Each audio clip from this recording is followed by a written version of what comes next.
Excuse me, miss, but there seems to be a mistake with your ticket. Captain, Richard Blackwell said, his voice cold as winter steel eyes narrowed with suspicion as he blocked 16-year-old Maya Wilson's path onto the aircraft. Maya clutched her first-class boarding pass tighter, her voice barely audible. "There's no mistake, sir. Seat 2A. It scanned correctly at the gate. The tall pilot's gaze swept over her worn backpack with space patches. Her simple dress, her braided hair, dismissing everything about her with a single glance. "I'm the captain of this aircraft, and I determine who flies in first class. This ticket is irregular."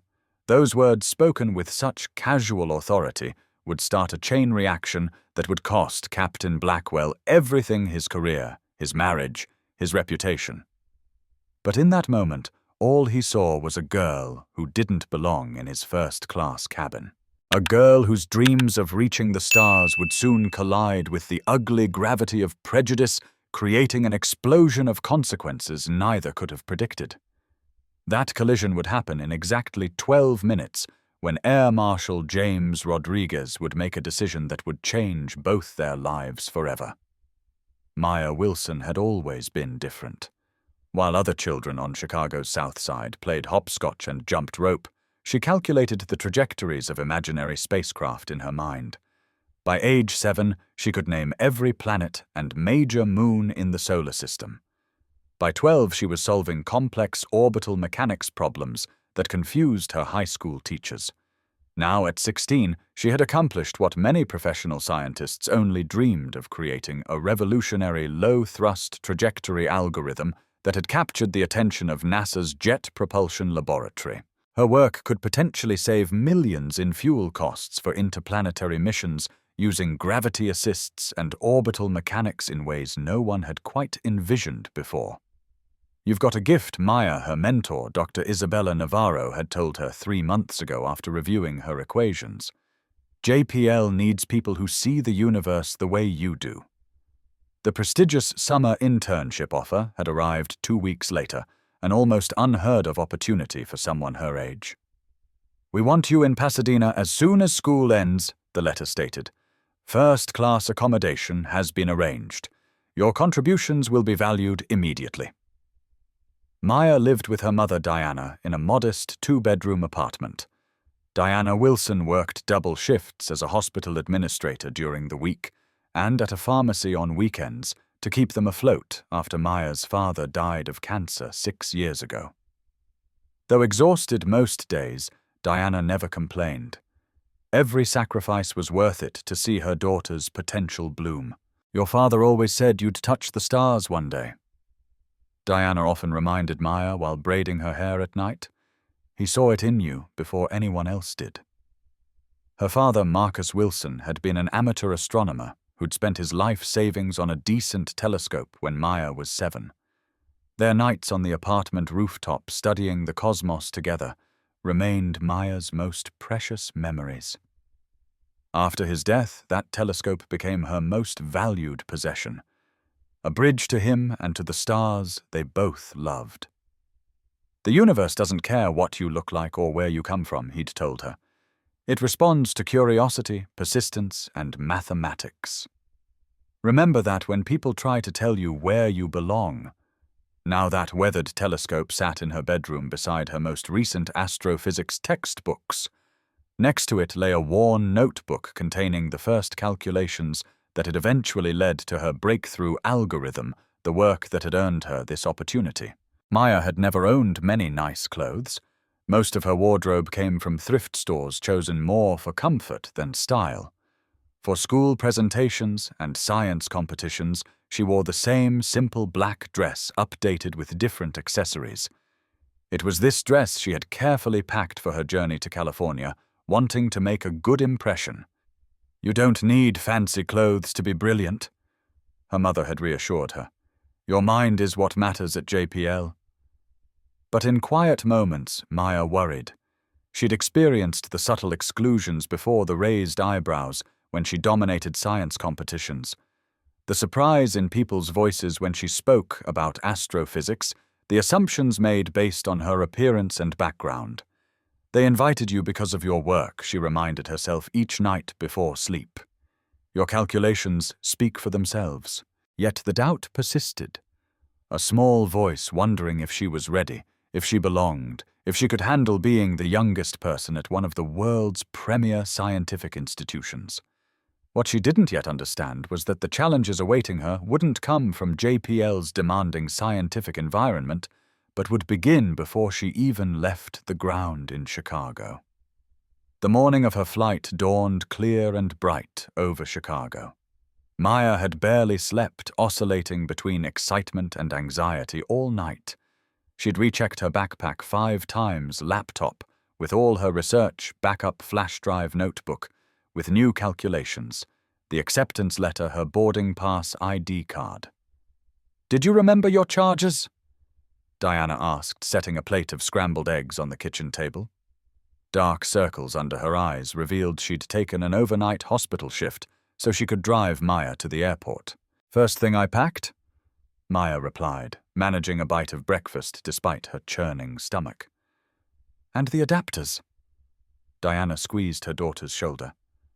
"I've never been so proud and terrified at the same time." "I'll be fine, Mom," Maya said, though her voice trembled slightly. "Dr. Navarro said they have dormitories for summer interns, and there's a mentor system." Diana nodded, blinking back tears. "I know you'll be fine. You've always been my strong girl. She paused, composing herself. "I wish your father could see this moment." Maya stood and hugged her mother tightly. "He can. Remember what he always said about stardust? We're all made of it, so he's part of everything." They held each other silently for a moment before Diana straightened up with a deep breath. "Dr. Navarro called last night after you went to bed. She wanted to make sure you had everything ready." She did. Maya's anxiety eased slightly. Isabella Navarro had been her greatest champion since discovering Maya's work at a regional science competition.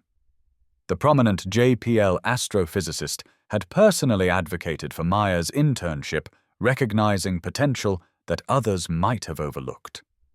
She said to remind you that you earned this opportunity through sheer brilliance and not to let anyone make you feel otherwise. Maya nodded mentally, replaying the moment Dr. Navarro had first approached her after seeing her poster presentation. "Your trajectory calculations are elegant," the scientist had said without preamble. "Have you considered applying them to actual mission planning? That 15-minute conversation had changed everything." Opening doors Maya had only dreamed about. Now Dr. Navarro would be her direct supervisor at JPL, guiding her work on actual mission proposals. As they drove to O'Hare International Airport, Maya stared out the window at the familiar streets of Chicago, trying to calm her racing mind by mentally reciting the trajectory calculations she'd been refining. "You know what your father would tell you right now?" Diana asked, navigating through morning traffic. Maya smiled slightly. "Stand tall. Own your space. The universe is waiting." "Exactly." Diana reached over to squeeze her daughter's hand. "You belong exactly where your mind takes you. Remember that when you're feeling overwhelmed." At the airport drop-off zone, Diana helped Maya with her single suitcase. They stood facing each other on the curb, the moment of separation suddenly overwhelming. "Call me when you land," Diana said, voice breaking slightly. "And every day after." "I will." Maya hugged her mother fiercely. "Thank you for everything, Mom, for making this possible." Diana cupped her daughter's face. "Go change the course of human space exploration, baby, just like you always said you would." With a final embrace, Maya turned and walked into the terminal, forcing herself not to look back. She squared her shoulders, remembering her father's advice about standing tall, trying to project a confidence she didn't entirely feel. In her pocket, she carried a small photo of her father holding the telescope the night they'd first spotted Saturn's rings together. On the back, in her childhood handwriting, were the words, "Me and Dad exploring space." Now she was about to do exactly that, if she could overcome the imposter syndrome whispering that she didn't belong among the scientific elite awaiting her in California. O'Hare International Airport hummed with morning energy, a complex system of human bodies in motion, each following their own trajectory toward distant destinations. Maya navigated through the crowds, her physicist's mind automatically calculating the most efficient path through the terminal. The check-in area bustled with business travelers in tailored suits, families corralling excited children, and airline staff moving with practiced efficiency. Maya joined the line for Transcontinental Airlines, clutching her ID and confirmation number. "Good morning," the ticket agent greeted her with professional courtesy. "Where are you flying today?" "Los Angeles," Maya replied, handing over her identification. "Flight 845, the agent typed quickly. "Wilson Maya. I see your reservation. JPL Corporate Travel booked this." "Yes, ma'am. Very nice." The agent's eyebrows rose slightly as she noted the first-class designation. "They're taking good care of you. Do you have any bags to check?" Maya gestured to her small suitcase. "Just this one." As the agent tagged her luggage, Maya felt a familiar twinge of discomfort. The woman's expression had shifted subtly, upon seeing her a flicker of surprise, or perhaps confusion, before returning to professional neutrality. It was a look Maya recognized the mental recalibration when someone didn't match expected patterns. "Boarding starts at gate C17 in 45 minutes, the agent explained, handing over the boarding pass. "First class gives you priority boarding and access to the lounge if you'd like to wait there." "Thank you," Maya replied politely, though she had no intention of using the lounge. The thought of sitting among business executives in her simple dress made her anxiety spike. Security was a blur of removed shoes, emptied pockets, and the familiar beep of the scanner. Maya kept her head down, following instructions precisely relieved when she could finally retrieve her backpack and continue toward her gate. The concourse stretched before her like an enormous telescope, aimed at distant worlds, each gate a portal to another city. Travelers rushed past with determined strides or meandered between shops and restaurants. Maya found a quiet spot near a window overlooking the tarmac and settled in to wait. She pulled out her notebook, seeking comfort in the familiar equations and diagrams. The theory she'd developed using gravitational assists in novel combinations to minimize fuel consumption for interplanetary missions had seemed like an academic exercise when she'd started.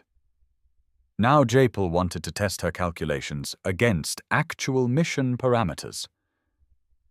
"Is that orbital mechanics?" The question came from an older man in a business suit who'd stopped near her seat, gesturing toward her notebook with genuine interest. "Yes," Maya answered cautiously. "I'm working on low-thrust trajectory optimization." "Fascinating stuff. My daughter's studying aerospace engineering at MIT." He smiled warmly. "Are you heading to California for school?" "An internship." "At JPL." His eyebrows rose. "Impressive. They usually only take graduate students." Maya merely nodded, uncertain how to respond without sounding boastful. "Well, good luck to you," he said, moving on toward his gate. These brief, positive interactions were always disorienting moments when she was seen for her mind rather than immediately categorized by her appearance. They left her wondering if her anxieties were overblown, if perhaps the world was more ready to accept her brilliance than she believed. An announcement crackled over the loudspeaker. "Attention passengers. Transcontinental Airlines Flight 845 to Los Angeles will begin boarding in 15 minutes. Maya packed away her notebook and checked her boarding pass again. "Seat 2A. First class." The thought still felt surreal. JPL had insisted. "You're a valuable asset," Ms. Wilson, the travel coordinator, had explained. "We want you arriving rested and ready to contribute." As she approached gate C17, Maya noticed him immediately, the captain standing near the boarding desk, talking with the gate agents. Captain Richard Blackwell, according to the name badge gleaming on his crisp uniform, stood tall and imposing, silver-streaked hair perfectly groomed his posture military straight. He radiated authority and confidence. Something in his demeanor made Maya instinctively lower her gaze. As she found a seat near the boarding area, she noticed Captain Blackwell scanning the waiting passengers. His eyes passed over her without recognition, then stopped, returned, narrowed slightly in assessment, before moving on. It was brief, just a flicker of attention, but something in that glance made Maya's stomach tighten with unease. It was a feeling she'd experienced before at science competitions and academic events, the subtle evaluating look that questioned her presence in spaces where she excelled. "Don't be paranoid," she whispered to herself. It was nothing, but as the gate agent announced pre-boarding for passengers needing assistance, Maya couldn't shake the feeling that something had shifted in the carefully calculated trajectory of her journey, an unexpected gravitational influence pulling her toward an outcome she couldn't yet predict. "We now invite our first-class passengers to board through the priority lane." The announcement sent a flutter of nervous energy through Maya's chest as she gathered her backpack and boarding pass. She joined the short queue forming at the priority lane, conscious of being the only teenager among business travelers with expensive luggage and confident strides. A middle-aged woman in a designer suit glanced at Maya, then at the first-class line, and frowned slightly before returning her attention to her phone. Maya pretended not to notice, keeping her eyes fixed on the boarding pass in her hand, reminding herself that she belonged here, that JPL had specifically arranged this seat for her. The gate agent, Sarah Johnson, smiled warmly as Maya approached. "Good morning, boarding pass, please." Maya handed over her documentation and ID. Sarah scanned the boarding pass, producing a cheerful beep of confirmation. "There you go, Ms. Wilson. You're all set for seat 2A. Enjoy your flight to Los Angeles, thank you." Maya replied, feeling a small surge of relief as she reclaimed her documents. She stepped onto the jet bridge, the narrow corridor stretching before her like a portal to her future. The cool, recycled air carried the faint scent of fuel and plastic, the muted sounds of the airport fading behind her as she approached the aircraft door. Through the small windows of the jet bridge, she could see the massive wing of the Boeing 737 stretching outward, the morning sun glinting off its metal surface. Something about the sight steadied her. This was physics in action, the principles of lift and thrust that would soon carry her across the country toward her dreams. At the aircraft door, a flight attendant with a name tag reading Laura Bennett greeted passengers with practiced efficiency. "Welcome aboard," she said to Maya. "First class is to your left." Maya nodded her thanks and turned left into the first-class cabin. The space was noticeably different from the economy section she'd experienced on her 2 previous flights. Wider seats upholstered in soft leather, more legroom individual entertainment screens. Only 8 seats total arranged in pairs. She found 2A quickly, a window seat in the first row. Placing her backpack carefully under the seat in front of her, Maya settled in the leather cool against her skin. A small sense of accomplishment washed over her. She'd made it this far.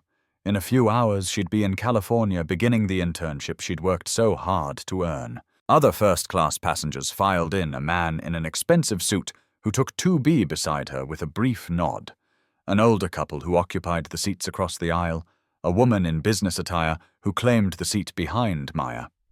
Each gave her the same momentary glance of surprise or curiosity before looking away.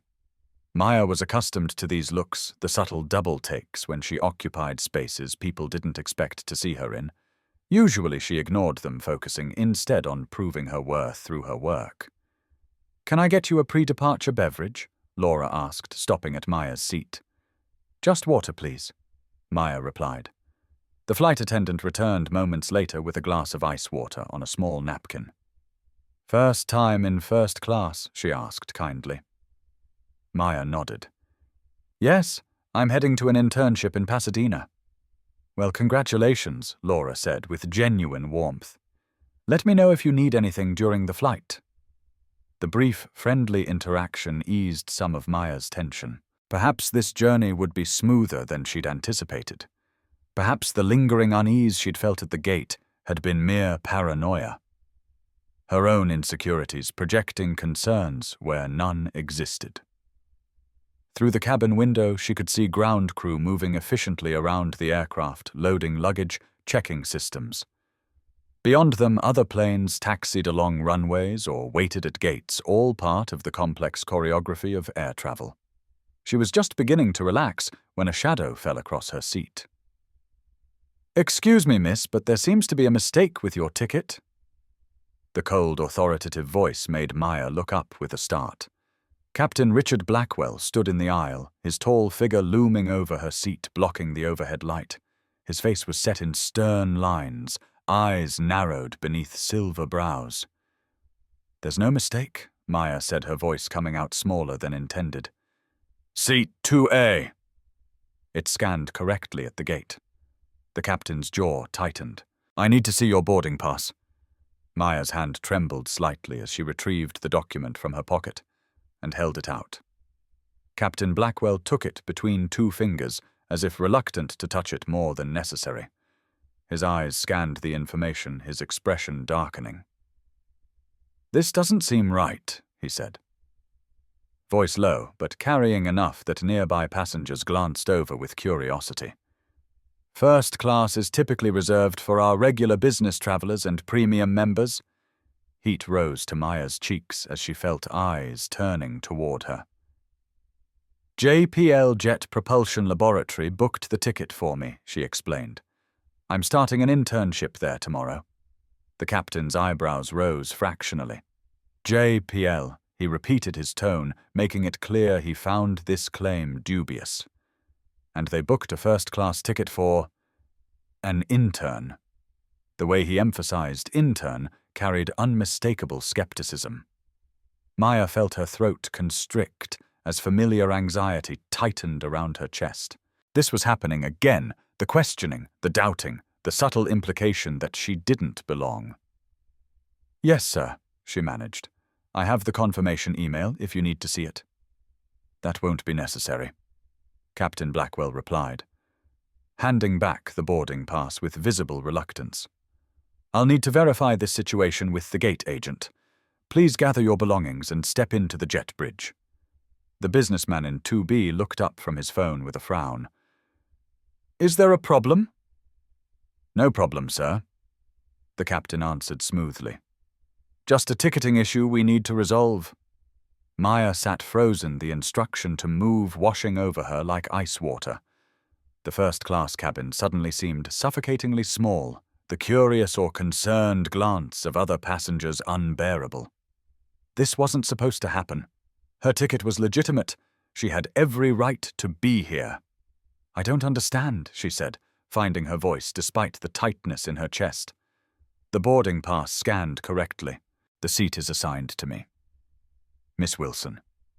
Captain Blackwell's voice hardened, using her name from the boarding pass in a way that felt more like an accusation than acknowledgement. "I am the captain of this aircraft, and if I determine there's an irregularity with a boarding pass, it needs to be verified. Now please step into the jet bridge so we can resolve this without delaying departure." Flight attendant Laura Bennett appeared beside the captain, her expression concerned. "Is everything okay, Captain Blackwell?" "Possible ticketing irregularity," he replied without looking at her. "I'm escorting this young lady back to the gate for verification." Laura glanced at Maya, then at the boarding pass still clutched in the girl's hand. Her pass scanned properly at boarding, Captain. "I believe seat 2A is correctly assigned to her." Nevertheless, Blackwell said firmly, "I want gate verification, security protocols." The mention of security made several nearby passengers shift uncomfortably in their seats. Maya felt sick recognizing how the captain had skillfully elevated a simple seating question into something that sounded potentially threatening. With trembling hands, she gathered her backpack. The walk down the aisle felt endless, each step carrying her past watchful eyes and whispered comments. Captain Blackwell followed close behind his presence, an oppressive force at her back. As they stepped into the jet bridge, the door to the aircraft closed behind them, with a decisive click that felt terrifyingly final. The jet bridge felt suddenly narrow and airless, the space between the terminal and the aircraft, a liminal zone where Maya felt stripped of both protection and identity. Captain Blackwell stood with his arms crossed, deliberately positioning himself between her and the aircraft door. Maya's mind raced equations and probabilities, calculating unbidden as her analytical brain tried to make sense of this unexpected variable in her carefully planned journey. The probability of a legitimate ticketing error seemed minimal. JPL's travel office had confirmed everything twice. The probability this was about something else entirely, about who she was. How she looked, where she came from, felt distressingly high. Her heart pounded with a sickening rhythm, blood rushing in her ears. The symptoms were familiar, the onset of anxiety she'd experienced before major competitions or presentations. But this was different. This wasn't about performance anxiety. This was about being seen as fundamentally out of place. She thought of her father remembering a science fair 3 years ago, where judges had initially dismissed her project on gravitational lensing, assuming her parent must have done the work. "Stand tall, stargazer," he'd whispered, using his special nickname for her. "Your mind has earned this space. Don't let anyone convince you otherwise." Her father had taught her that the universe operated according to laws that didn't discriminate, that gravity acted on all masses equally, that light traveled at the same speed regardless of who observed it. But human systems weren't so impartial. Human systems had biases built into their code. Maya felt a crisis overwhelming her. Ahead lay her dream, the JPL opportunity, the algorithm she'd developed over years, her chance to prove her worth. Behind lay safety, returning to her mother, avoiding conflict, finding another flight. For one dark moment, she nearly backed down. Maybe I should wait for the next flight. The thought flashed through her mind like a small meteor. But then her father's voice echoed, "The universe doesn't judge you by your appearance, but by the accuracy of your calculations." And she knew retreat wasn't an option. She belonged in seat 2A at JPL, among the stars she'd studied all her life. "Miss Wilson," Captain Blackwell's voice cut through her thoughts. "Can you explain why JPL would book a first-class ticket for a teenage intern?" The question was loaded, designed to make her doubt herself, to make her admission sound implausible. Maya took a deep breath, steadying her voice. "I developed a trajectory optimization algorithm that could significantly reduce fuel requirements for interplanetary missions," she explained, clinging to the facts to her accomplishments. "Dr. Isabella Navarro, the lead mission designer at JPL, believes my work could be implemented in upcoming Mars missions." The first-class ticket was their choice, not mine. Captain Blackwell's expression didn't change, but something flickered in his eyes. Perhaps surprise, quickly suppressed. "And you expect me to believe that NASA is recruiting high school students now?" "It's unusual, but not unprecedented," Maya replied, struggling to keep her voice from trembling. "JPL has special programs for exceptional cases." "Exceptional," he repeated the word, dripping with skepticism. Maya felt anger begin to rise beneath her anxiety, a hot, clarifying force that pushed back against the suffocating doubt. She'd faced this before, the raised eyebrows, the skeptical questions, the implicit suggestion that her achievements must be exaggerated or miscredited. She thought of Dr. Navarro, who had championed her work without hesitation, of her mother, who had sacrificed so much to nurture her talent, of her father, who had taught her to see patterns in the stars and stand firm in her knowledge. "Yes, exceptional," she said, her voice stronger now. "My work on gravitational assists using dynamic scheduling algorithms creates fuel efficiencies that could transform mission planning. Dr. Navarro can confirm this if you need verification." She reached for her phone. I have her contact information. You're welcome to call her. This direct challenge seemed to irritate the captain. That won't be necessary. What's necessary is verifying your boarding documentation with the gate agent. He turned toward the terminal end of the jet bridge, clearly expecting her to follow. But something in Maya resisted. Following him off the jet bridge felt like surrendering, like accepting his premise that she didn't belong. My boarding pass is legitimate, she stated firmly. It was verified at the gate. I have a confirmed seat assignment. There's no reason I should miss this flight because you find my presence in first class surprising. The words came out clearer and stronger than she'd expected, propelled by a lifetime of having to justify her place in rooms where people like her were rarely seen. Captain Blackwell's face hardened. Authority challenged. Young lady, I am the captain of this aircraft. Security protocols give me final authority over who boards my plane and where they sit. Now you can cooperate with this verification process, or I can have you removed from this flight entirely. The threat hung in the air between them, explicit and chilling. Is there a problem here? The new voice, calm, measured, authoritative, without being aggressive, came from behind Captain Blackwell. A man in his early 40s, wearing casual business attire, stood at the terminal end of the jet bridge, his attention focused on the confrontation. Airline business, Blackwell replied curtly. Nothing that concerns you, sir. The man stepped forward, his movements deliberate. Actually, I believe it does concern me. From his pocket he withdrew a leather credential wallet and flipped it open. James Rodriguez, Federal Air Marshal Service. Mind telling me what's happening here? Maya felt a surge of relief so powerful it made her dizzy. Captain Blackwell's posture stiffened, his expression shifting from authoritative to defensive in an instant. I've been watching from the gate. Rodriguez said, something in his eyes more complex than professional detachment. I've seen this too many times. There was something in his voice that made Maya believe this wasn't just duty for him.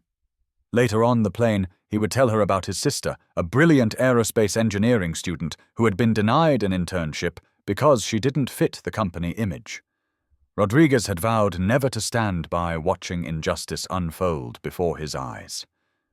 Standard security verification. Marshal Blackwell explained, voice suddenly professional. Possible ticketing irregularity I'm addressing. Marshal Rodriguez's eyes moved from Blackwell to Maya, taking in her youth, her simple dress, her distress.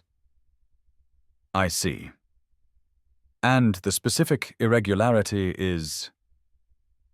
The passenger's profile doesn't match typical first-class booking patterns, Blackwell stated. I'm exercising my authority to verify the legitimacy of her boarding. By removing her from the aircraft rather than checking with the gate agent directly, Rodriguez asked, his tone neutral, but his implication clear. I deemed it more efficient to handle the matter here away from other passengers.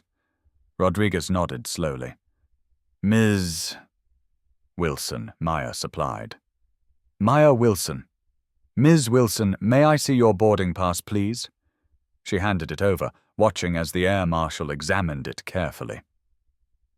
Everything appears in order, Rodriguez observed. First-class seat 2A properly issued and validated. The issue isn't the document itself, Blackwell insisted. It's the unusual nature of the booking. A teenager in first class claiming to be a NASA intern, JPL intern, Maya corrected quietly, raises security flags that require additional verification. Rodriguez handed the boarding pass back to Maya. Captain, I've been on this route for 3 years. In that time, I've seen numerous young people in first-class children of executives, scholarship recipients, academic competition winners. None required special verification beyond standard boarding procedures. This is different, Blackwell insisted, though his certainty seemed to waver. Different how exactly, Rodriguez pressed. The question hung in the air, its implications expanding to fill the space between them. Maya watched Captain Blackwell's face, seeing the moment he realized the corner he'd backed himself into. If you can articulate a specific factual security concern. I'm all ears, Rodriguez continued. when Blackwell remained silent. "Otherwise, this passenger has a valid ticket for seat 2A and should be permitted to board without further delay." By now, additional crew members had noticed the confrontation. Flight attendant Laura Bennett stood at the aircraft door, concern evident on her face. Beyond her passengers peered curiously down the aisle. "She doesn't fit the profile," Blackwell finally stated, his voice lowered but intense. "And what profile would that be?" Captain Rodriguez asked, his tone hardening slightly. Before Blackwell could respond, the gate agent Sarah Johnson hurried down the jet bridge, tablet in hand. "Is there a problem?" "We're showing a boarding delay. Captain Blackwell has concerns about Ms. Wilson's first-class booking," Rodriguez explained. "Could you verify her reservation details?" Sarah tapped quickly on her tablet. "Maya Wilson, seat 2A, booked through JPL Corporate Travel. Everything is in order. Premium fare, fully paid, no flags in the system." "There you have it," Rodriguez said to Blackwell. "No legitimate reason to delay this passenger's boarding." Blackwell's jaw worked silently, frustration evident in his rigid posture. "As captain, I have final authority." "As an air marshal," Rodriguez interrupted calmly, "I am responsible for identifying actual security threats versus perceived ones. Ms. Wilson presents no security threat, and preventing her from boarding her assigned seat without legitimate cause could be interpreted as discriminatory action." The word discriminatory landed with precision. Captain Blackwell's face flushed dark red. Furthermore, Rodriguez continued delaying departure for unfounded concerns falls under unnecessary interference with air transportation, which carries its own set of consequences. Other passengers had begun to notice the confrontation. From the terminal end of the jet bridge, a small crowd watched with varying expressions of curiosity and concern. "I'm simply following protocol," Blackwell insisted, but his voice lacked its earlier confidence. "No, Captain," Rodriguez replied quietly. "You're creating a problem where none exists, and I'm beginning to question your judgment in this matter." The statement hung in the air between them, not just a challenge to Blackwell's actions in this moment, but to his fitness to command the flight at all. In the tense silence that followed, Maya became acutely aware of her surroundings, the hum of the air conditioning in the jet bridge, the muted announcements from the terminal, the weight of her backpack strap digging into her shoulder. Time seemed suspended, stretched thin by the confrontation unfolding before her. Air Marshal Rodriguez maintained his calm demeanor, but Maya noticed subtle shifts in his stance, the way he'd positioned himself partially between her and Captain Blackwell, how his eyes continuously scanned the situation, assessing threats and responses. There was nothing aggressive in his posture, yet he radiated a quiet authority that seemed to balance Blackwell's increasingly brittle command presence. Perhaps Rodriguez suggested, breaking the silence, we should move this discussion somewhere more private. "That won't be necessary," Blackwell replied stiffly. "The verification is complete. Ms. Wilson can board." But Rodriguez didn't move. "I'm concerned about what just happened here, Captain. This goes beyond a simple verification." Sarah the gate agent glanced nervously between them. "We're now showing a 10-minute departure delay. Should I inform the passengers?" "Not yet," Rodriguez answered before Blackwell could speak. "Captain Blackwell and I need to have a brief conversation first. Ms. Wilson, please wait here with Ms. Johnson." Blackwell's eyes flashed with anger, but he followed Rodriguez a short distance away. Their voices too low for Maya to hear clearly. She caught fragments completely inappropriate, potential liability judgment call as the two men engaged in what appeared to be an increasingly heated exchange. Sarah offered Maya an apologetic smile. "I'm so sorry about this confusion. Your booking is absolutely legitimate." "Thank you," Maya replied, her voice steadier now that the immediate confrontation had subsided. "Is this normal?" Sarah hesitated. "No. I've never seen Captain Blackwell question a passenger's booking like this before." The admission hung in the air, its implications clear. Maya nodded silently, understanding what wasn't being said. This hadn't been about procedures or security protocols. It had been about assumptions made based on her appearance. Near the end of the jet bridge, Rodriguez was speaking with increasing firmness, his professional demeanor intact, but his stance uncompromising.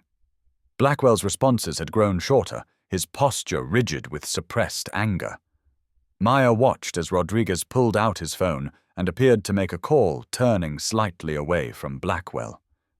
The captain's face darkened further as Rodriguez spoke to someone on the other end. After a brief conversation, Rodriguez ended the call and turned back to Blackwell. Their final exchange was brief, ending with a curt nod from the captain before both men walked back toward Maya and Sarah. "Ms. Wilson Rodriguez," said, his voice now gentle. "You're cleared to return to your seat. I apologize for the delay and any distress this situation may have caused you." Blackwell said nothing, his face a mask of controlled anger, eyes fixed on a point somewhere over Maya's head. "What about the captain?" Sarah asked quietly. "Captain Blackwell will not be commanding this flight." Rodriguez stated his tone, leaving no room for discussion. "I've spoken with airline operations. They're arranging for the first officer to take command with a replacement pilot joining shortly." The implications of this statement washed over Maya in a wave of disbelief. The captain was being removed from the flight because of how he'd treated her. "This is completely unnecessary," Blackwell protested, breaking his silence. "A simple verification procedure has been blown completely out of proportion." "This wasn't a verification procedure," Captain Rodriguez replied evenly.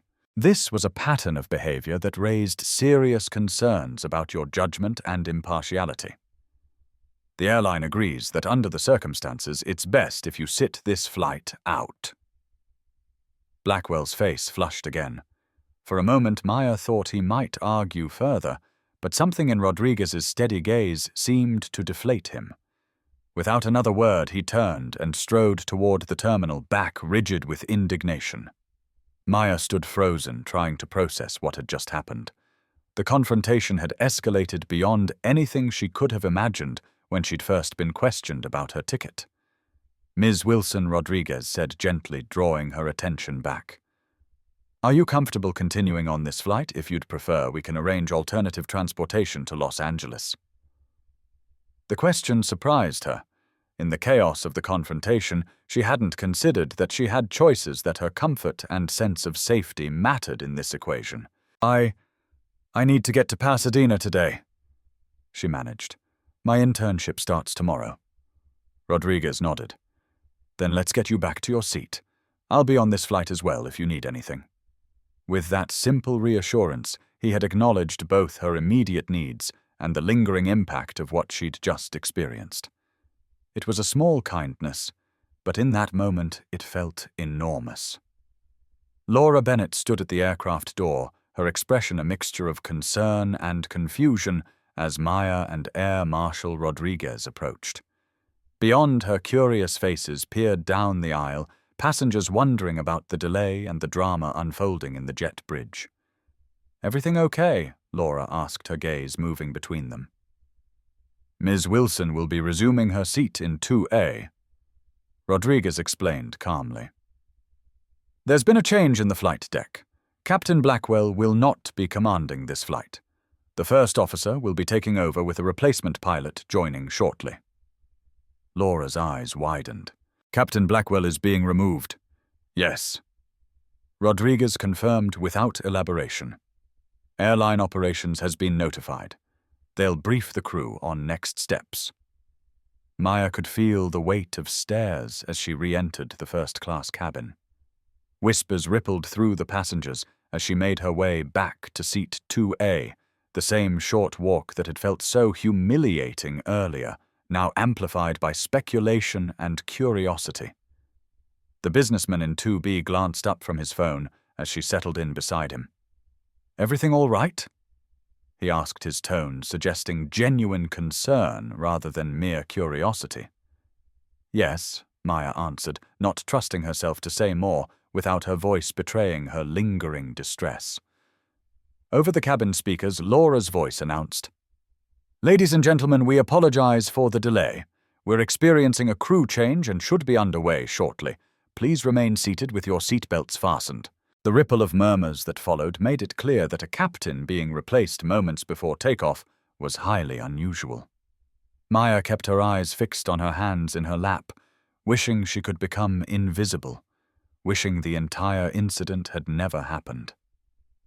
Air Marshal Rodriguez appeared in the aisle beside her seat, lowering his voice as he addressed her. "I'll be seated in 4C if you need anything during the flight. The crew change should take about 15 minutes. "Thank you," Maya whispered. Rodriguez nodded, then raised his voice slightly to address the curious first-class passengers more generally. "Folks, I know this delay is inconvenient. Rest assured it's being handled according to protocol, and we'll be on our way to Los Angeles shortly." His calm authority seemed to soothe the cabin's collective anxiety, redirecting concern about the unusual circumstances toward confidence in the procedures being followed. As Rodriguez moved toward his seat in the main cabin, the businessman beside Maya leaned slightly closer.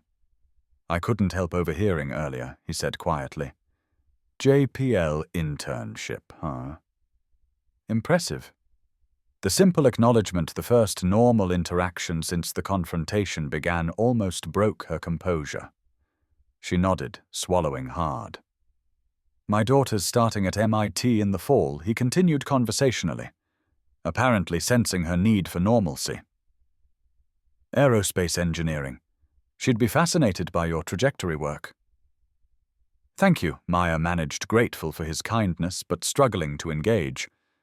He seemed to understand, offering a brief smile before returning his attention to his phone, giving her space to process.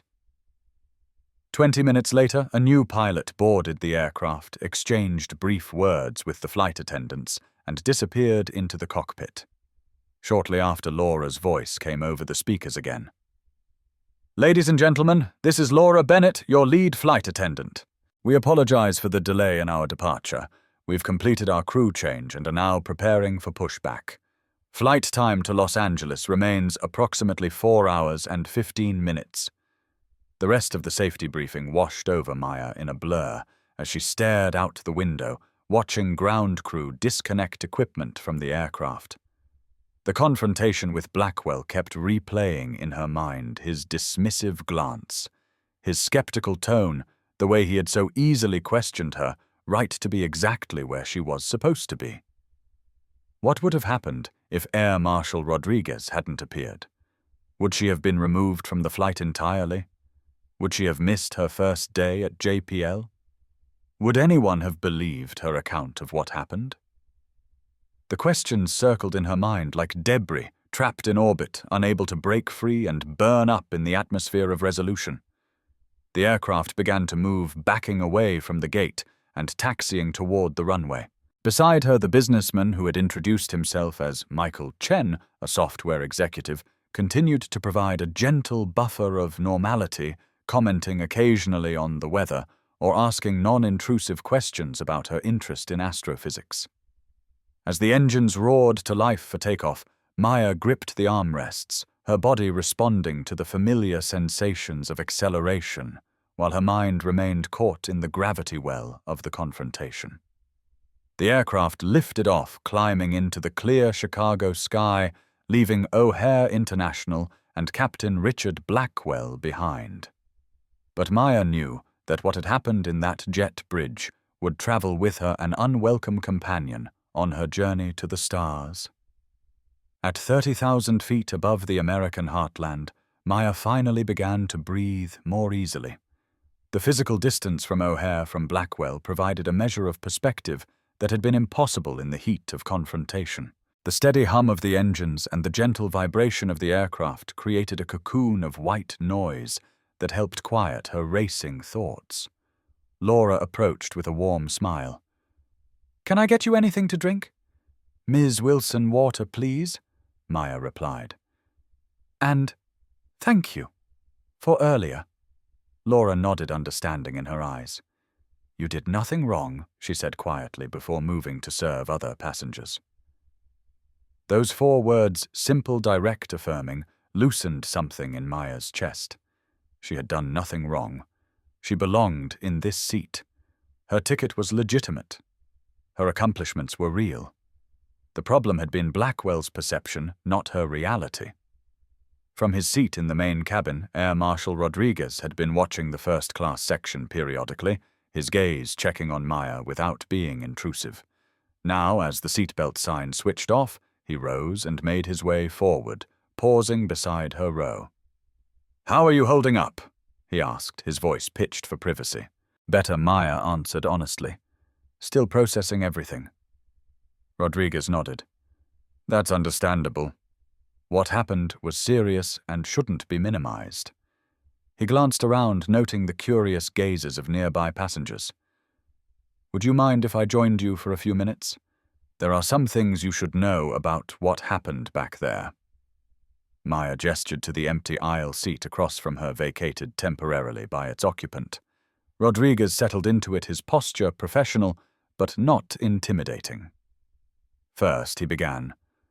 "I want you to know that Captain Blackwell's removal wasn't just about how he treated you, though that was certainly central. It was about a pattern of behavior that raised serious concerns about his judgment and decision-making capacity." "A pattern?" Maya asked. Rodriguez nodded.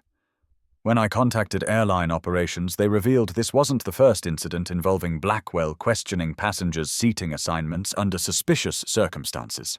There had been informal complaints, but nothing that reached the threshold for formal action until today." He leaned forward slightly. What made today different was that his actions were witnessed by federal authority, documented by airline personnel, and constituted clear discrimination with no plausible alternative explanation.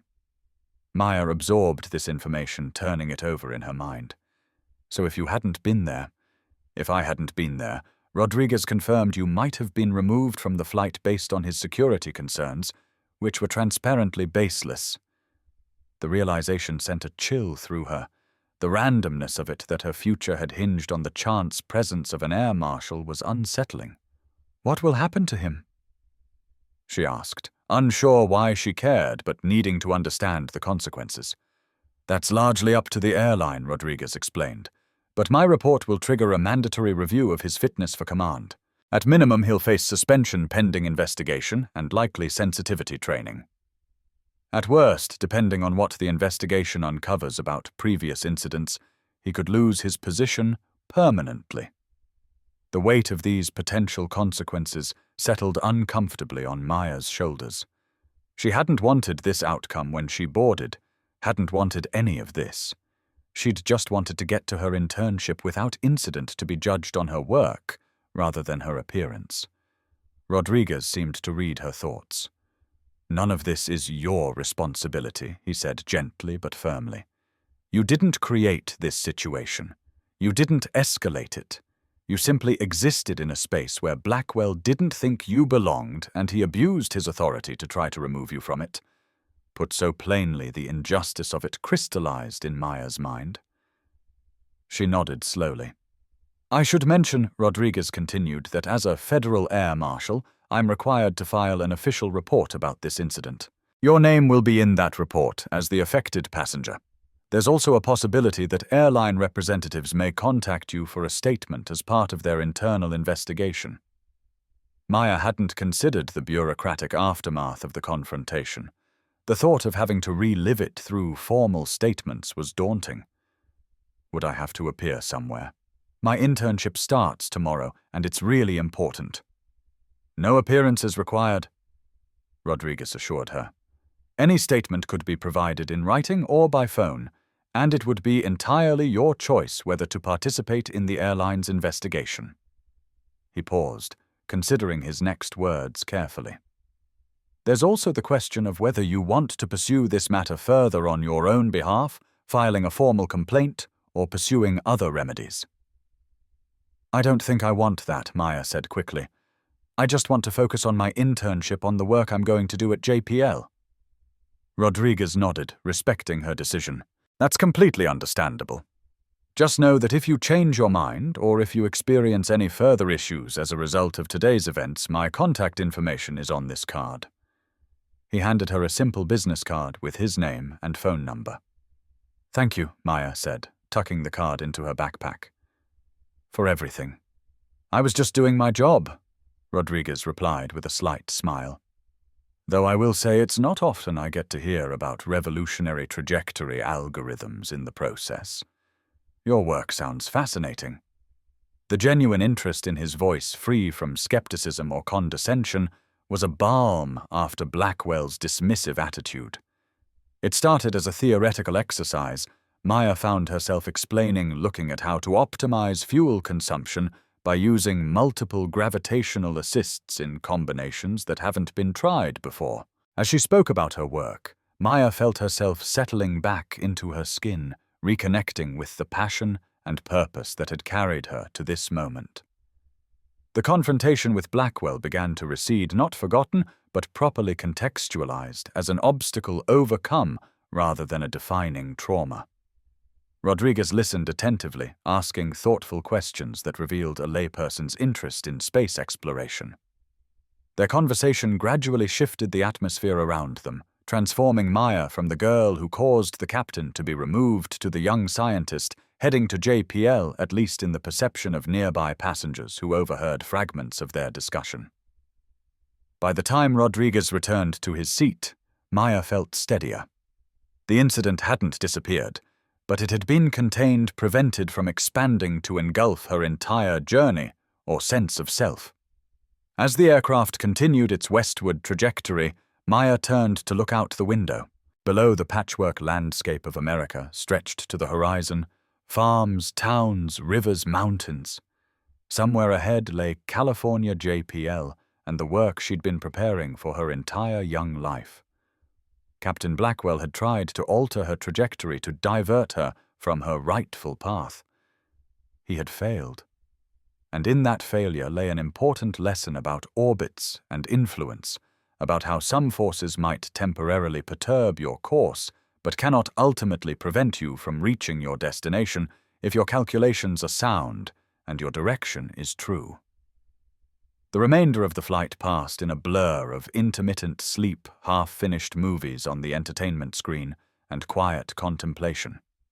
Maya found herself vacillating between analytical detachment, examining the confrontation like a physics problem with forces and reactions, and waves of emotion that caught her by surprise: anger, vindication, lingering anxiety.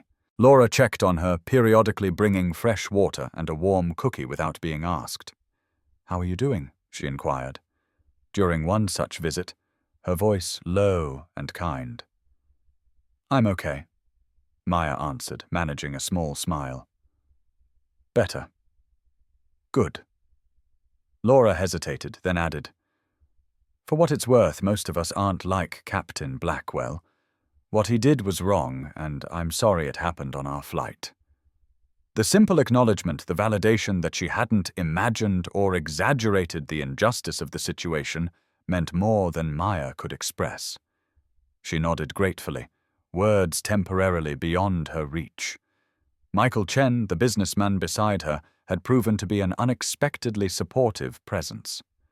After their initial conversation, he had given her space, seeming to understand her need to process. Now, as the flight attendants prepared the cabin for their final approach to Los Angeles, he spoke again. "My daughter would love to hear about your work at JPL," he said, pulling out a business card. "She's starting at MIT in the fall aerospace engineering. If you're ever interested in mentoring or just sharing your experience, I know she'd be thrilled to connect."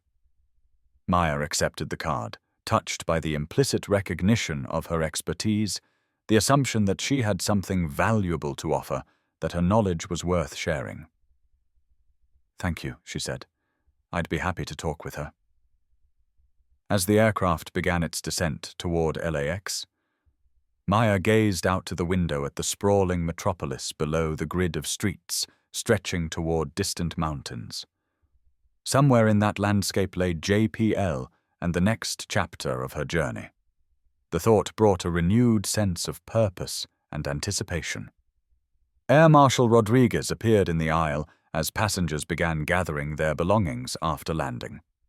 "Ms. Wilson," he said with a warm smile, "I wanted to check in once more before we deplane. Everything okay?" "Yes," Maya replied, surprised to realize it was true.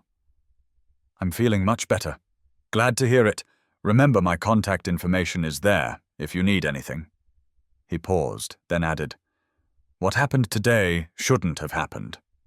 But how you handled it with dignity and strength, that was impressive." The compliment caught her off guard.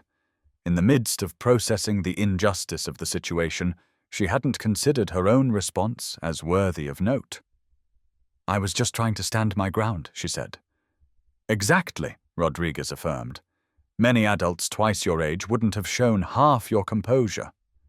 As passengers began to file toward the exits, Maya gathered her backpack and prepared to disembark. The Los Angeles sunshine streamed through the windows, bright and promising. She had arrived despite Captain Blackwell's efforts to divert her course, despite the turbulence of confrontation and doubt. She had arrived exactly where she was meant to be. Stepping off the aircraft into the jet bridge, Maya felt a weight lifting. The recycled air of the cabin gave way to the distinct atmosphere of Los Angeles, slightly warmer, carrying hints of ocean and desert. Laura stood by the exit, offering a warm smile as Maya passed. "Good luck at JPL," she said. "They're lucky to have you." Those words carried Maya through the terminal, a counterbalance to Blackwell's dismissive attitude, a reminder that for every person who questioned her right to occupy certain spaces, others recognized and affirmed her presence. The arrivals area at LAX buzzed with activity travelers reuniting with loved ones, drivers holding name cards, tourists orienting themselves to the unfamiliar landscape of Southern California. Maya navigated through the crowd toward baggage claim, following the signs and the flow of her fellow passengers. As she approached the carousel designated for her flight, she noticed a woman holding a tablet with JPL Maya Wilson displayed prominently. The woman appeared to be in her mid-30s, with dark hair pulled back in a practical ponytail and the confident bearing of someone accustomed to solving problems efficiently. Dr. Navarro, Maya called, recognizing her mentor from video conferences. Isabella Navarro turned her face lighting up with genuine pleasure. "Maya, welcome to California." She stepped forward to shake Maya's hand warmly. "How was your flight?" The seemingly innocent question triggered a cascade of competing responses in Maya's mind. How to summarize what had happened? How much to share with her mentor in this first in-person meeting? It was eventful. She settled on not wanting to immediately dive into the confrontation. Something in her tone or expression must have conveyed more than her words, because Dr. Navarro's eyes narrowed slightly with concern. "Eventful how?" "There was an issue with the captain questioning my first-class seat," Maya explained, keeping her voice neutral despite the emotions the memory stirred. An air marshal intervened. The captain ended up being removed from the flight. Dr. Navarro's expression shifted from concern to controlled anger. "The captain questioned your right to be in first class." Based on what Maya hesitated. "He said my profile didn't match typical first-class passengers, that a teenage intern wouldn't normally have that booking. But it wasn't about being a teenage intern, was it?" Dr. Navarro asked perceptively, her voice gentle but direct. Maya shook her head. "I don't think so." "No." Dr. Navarro's jaw tightened momentarily before she regained her professional composure. "I'm sorry that happened, Maya. Especially on your first trip out here." "It's okay," Maya assured her. "The Air Marshal handled it, and honestly I'd rather focus on the internship than dwell on what happened." "Of course, Doctor." Navarro agreed, respecting Maya's wish to move forward. "Though if you change your mind and want to discuss it further, I'm here. These experiences can be more impactful than we initially realize." They waited for Maya's suitcase, the conversation shifting to more immediate logistics, the drive to Pasadena, the intern housing arrangements, the orientation schedule for tomorrow. As they walked toward the parking structure, Dr. Navarro carrying Maya's suitcase despite her protests, the scientist continued her briefing. "We have you set up in the summer intern dormitory. It's on the Caltech campus about a mile from JPL. There's a shuttle that runs between them every 30 minutes. Your roommate is Sophia Ramirez, a graduate student in planetary science from UC Berkeley. She arrived yesterday." As they reached Dr. Navarro's car, a practical electric sedan, and loaded Maya's luggage, a notification chimed on the scientist's phone. She glanced at it, her expression darkening briefly. "Everything okay?" Maya asked. Dr. Navarro hesitated. "Yes, just... Your incident on the flight has already generated some attention. A passenger apparently posted about it on social media. Nothing identifying you specifically, but mentioning that a teenage girl in first class caused the captain to be removed." Maya's stomach dropped. "People think I caused it. I didn't do anything wrong." "Of course you didn't," Dr. Navarro assured her firmly. And the post actually seems sympathetic, describing it as discrimination that was rightfully addressed. "But I wanted you to be aware that there might be some chatter about it." Maya sat in front of her laptop, scrolling through dozens of messages from reporters and interview requests. Part of her wanted to speak to tell her story, to hold people like Blackwell accountable. But another part worried about the consequences. "If you speak out," Diana asked gently, "what would be your reason?" The question made Maya pause. "So people know what happened, to prevent it from happening to others.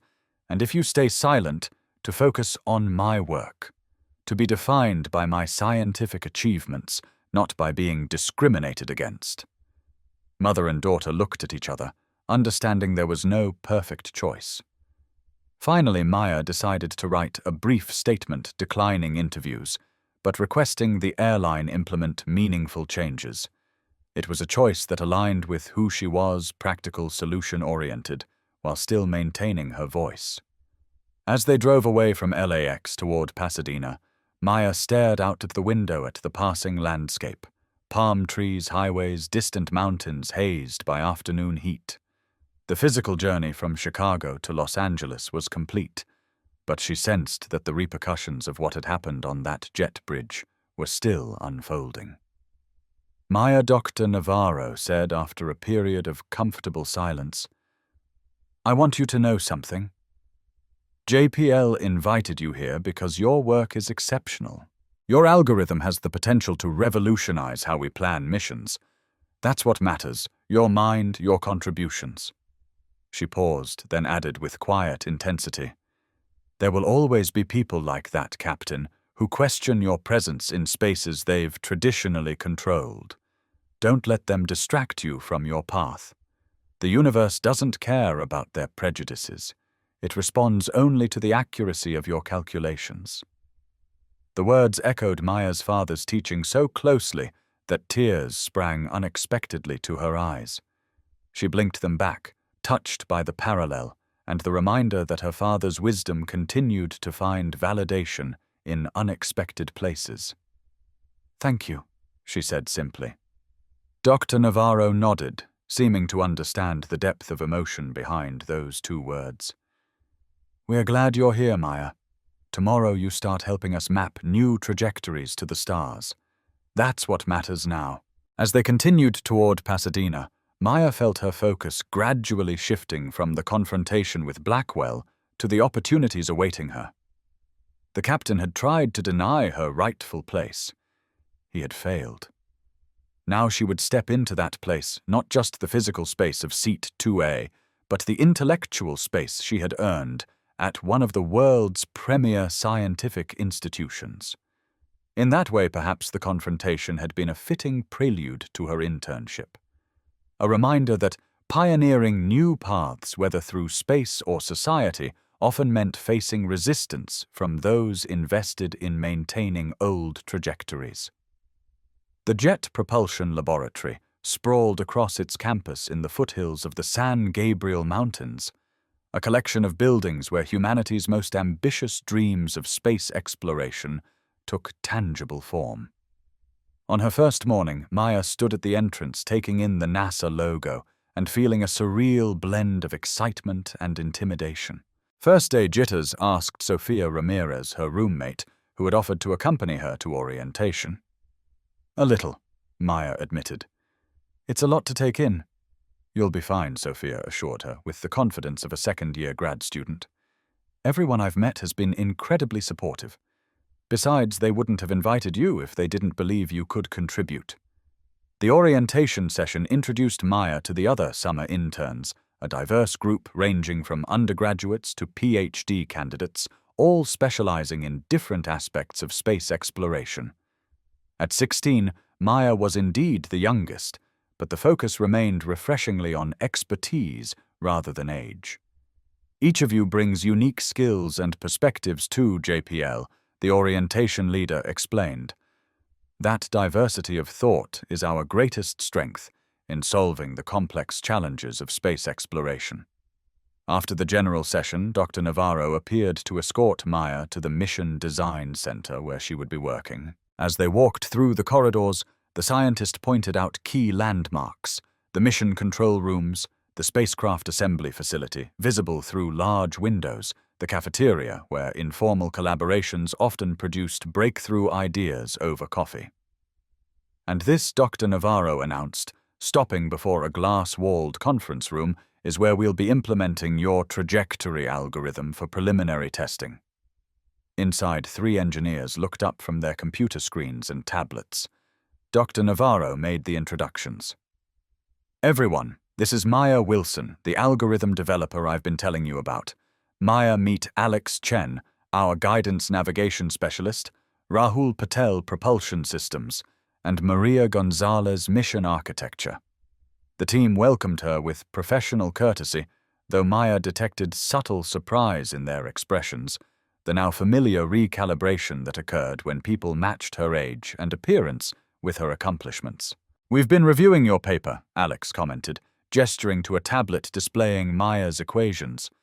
"The approach is innovative, using dynamic scheduling to maximize gravitational assists beyond the traditional Jupiter slingshot."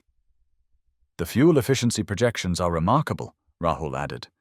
"If your calculations hold up in simulation, we could potentially extend mission durations by 30% with the same propellant mass." Their immediate focus on her work, rather than her youth or background, helped Maya settle into the role she'd earned. The meeting progressed into a detailed technical discussion with Maya, explaining the mathematical foundations of her algorithm, and the team proposing refinements for practical implementation. By lunchtime, they had established a testing protocol for the algorithm. Maya would work with Alex to translate her theoretical model into simulation-ready code, while Rahul and Maria would prepare mission parameters to test against. "Not bad for your first morning," Dr. Navarro observed as they walked to the cafeteria. "You held your own with some of our best mission designers." "They asked good questions," Maya replied. "Questions that will make the algorithm stronger." Over lunch, Dr. Navarro broached the subject that had hovered in the background since their airport conversation. "I saw more details about the incident on your flight. A passenger's social media post included video of the captain being escorted from the aircraft." Maya set down her fork, appetite suddenly diminished. "Has it gotten much attention?"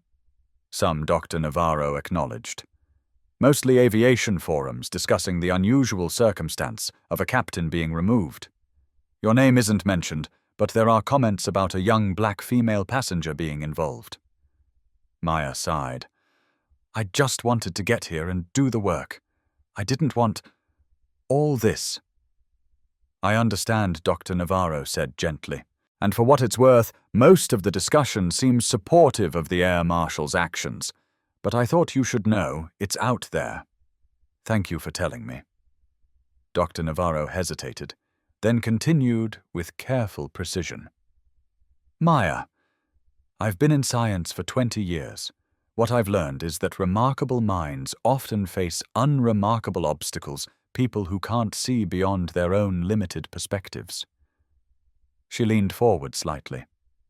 "What happened on that plane wasn't about you. It was about a man whose imagination was so constrained that he couldn't recognize brilliance when it didn't match his expectations.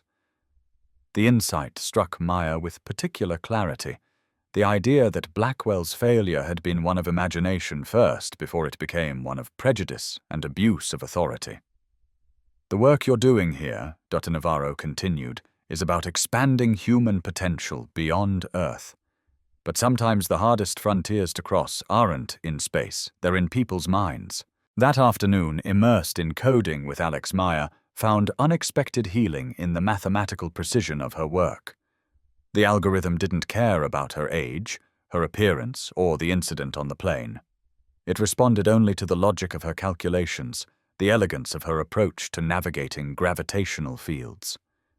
By the end of her first week, Maya had established a routine morning shuttle to JPL, full days of collaboration with the mission design team, evenings in the dormitory lounge, comparing notes with other interns.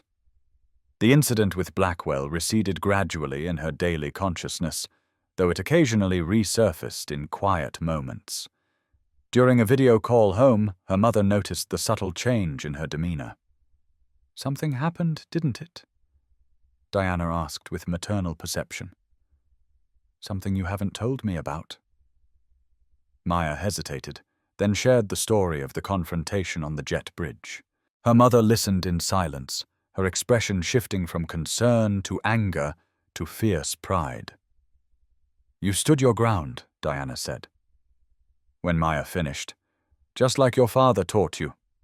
"I tried," Maya acknowledged, "but honestly, if the Air Marshal hadn't been there—" "But he was there," Diana pointed out. "And you know what your father would say about that." Maya smiled slightly. "The universe provides the gravity assists we need to maintain our trajectory." "Exactly." Diana's eyes shone with emotion. "That captain tried to knock you off course. He failed. And now you're exactly where you're supposed to be, doing exactly what you were meant to do." That night, Maya sat on the small balcony outside her dormitory room, gazing up at the California stars. They looked different here than in Chicago, the same celestial objects viewed from a new perspective, revealing different patterns and possibilities. Perhaps that was the lesson in all of this, she reflected. The journey mattered not just the destination, but the obstacles overcome along the way. Each challenge navigated successfully became part of her story, part of the unique perspective she brought to her work. Captain Blackwell had tried to deny her rightful seat. In doing so, he had inadvertently given her something valuable confirmation that she could hold her ground when challenged, that allies would appear when needed, that her trajectory toward the stars would not be easily diverted. Tomorrow she would continue translating her theoretical models into practical mission parameters.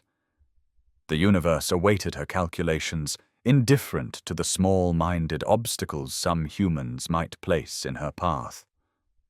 While Maya focused on adapting her trajectory algorithm for practical mission planning at JPL events set in motion by the confrontation on the jet bridge continued to unfold across the country.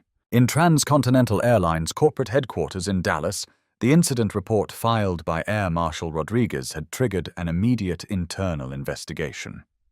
The details were troubling enough to elevate the matter directly to senior management. "We have a situation," Victoria Hargrove, Vice President of Flight Operations, announced as she entered the conference room where her team had gathered for an emergency meeting. Captain Richard Blackwell was removed from Flight 845 2 days ago following an incident with a passenger. She distributed tablets containing the preliminary reports. The passenger in question was a 16-year-old girl traveling to an internship at JPL. She had a legitimate first-class ticket, but Blackwell removed her from the aircraft for verification in a manner that an air marshal on board determined was discriminatory and unjustified. The room fell silent as the executives reviewed the documentation. The air marshal's report was clinical but damning, detailing Blackwell's escalating behavior and apparent targeting of the young passenger based on her race and age rather than any legitimate security concern. "This is bad." Thomas Reed, the airline's legal counsel stated bluntly, particularly in light of the passenger's profile. A minor traveling to a prestigious scientific internship removed from her legitimate seat by our captain with no valid reason. The optics couldn't be worse.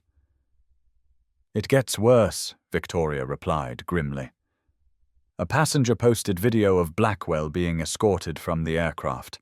It's gathering traction online.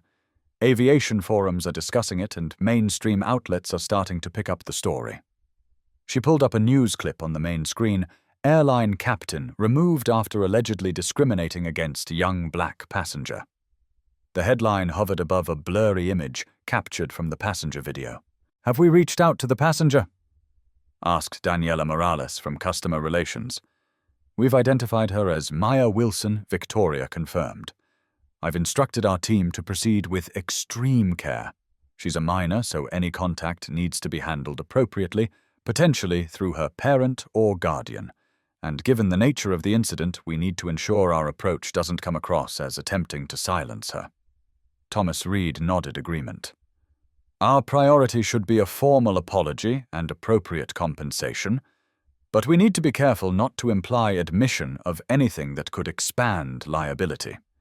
I'm less concerned about liability and more concerned about doing the right thing," Victoria countered. "This young woman was humiliated on our aircraft by our captain. That's not who we claim to be as an airline." The discussion continued for another hour, weighing legal, public relations, and ethical considerations. Ultimately, they developed a three-pronged approach: a formal investigation into Captain Blackwell's conduct, a carefully crafted outreach to Maya Wilson and her family, and a public statement acknowledging the incident without divulging specific details. Meanwhile, at the Federal Aviation Administration's regional office in Chicago, Air Marshal Rodriguez's official report had triggered its own procedural cascade. "This goes beyond airline policy violations," noted Sandra Patel, reviewing the documentation. "There are potential civil rights implications that fall under federal jurisdiction." Her colleague Michael Ramirez agreed. "The targeting appears to have been based on protected characteristics, race, and potentially age. That elevates this from a customer service failure to a possible civil rights violation under federal transportation laws." The FAA investigation would run parallel to but independent from the airline's internal review, focusing specifically on whether Blackwell's actions violated federal regulations prohibiting discrimination by air carriers. Back at her apartment in Chicago, Diana Wilson received a certified letter from Transcontinental Airlines. With trembling hands, she opened it, still angry about what her daughter had experienced, but uncertain what to expect from the airline's communication. The letter was formally worded but clear in its intent: an acknowledgement that the incident had occurred, an apology for her daughter's experience, and an invitation to discuss appropriate remedies.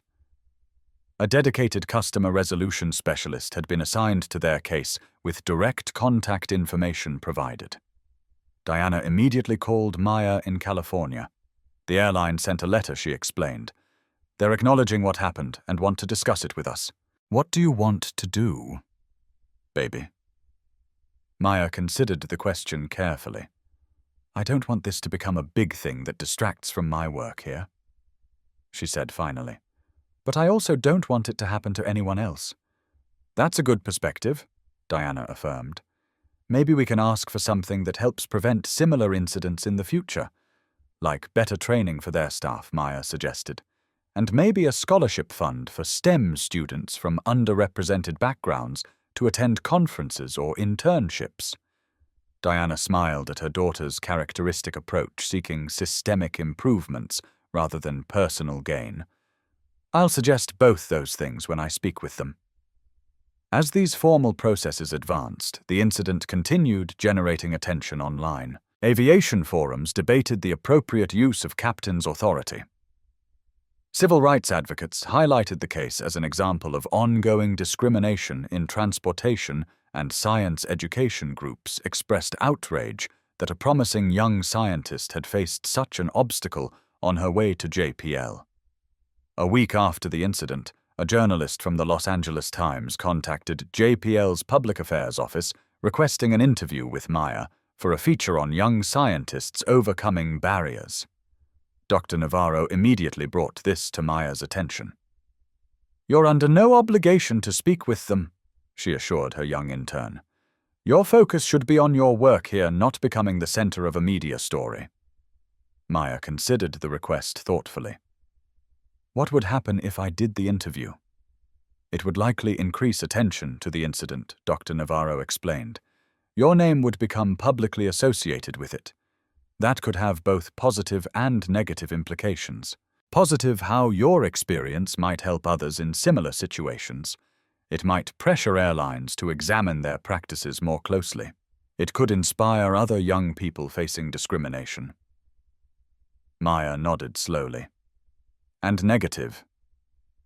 You might be temporarily defined by this incident rather than your scientific work. Some people might question your motives or try to minimize what happened, and attention isn't always comfortable, especially when you're trying to focus on complex research." After careful consideration, Maya decided to decline the interview request, but provided a brief statement through JPL's Public Affairs Office. "While I appreciate the interest in my experience, my focus remains on my scientific work at JPL. I believe the appropriate authorities are addressing the incident, and I'm grateful to those who intervened to ensure I could continue my journey." The statement reflected Maya's measured approach to the situation, acknowledging it had occurred while refusing to let it overshadow her scientific pursuits. This balance of acknowledgement without amplification characterized her response throughout the unfolding investigations, even as the consequences for Captain Blackwell grew increasingly serious. Captain Richard Blackwell sat stiffly in the conference room at Transcontinental Airlines Operations Center, his attorney beside him facing the three-person panel conducting his disciplinary review. After 34 years of flying, his career had come to this defending actions he still believed were justified, despite the mounting evidence to the contrary. Captain Blackwell began. "Victoria Hargrove, this panel has reviewed the incident reports, witness statements, and your own account of what transpired on June 12th.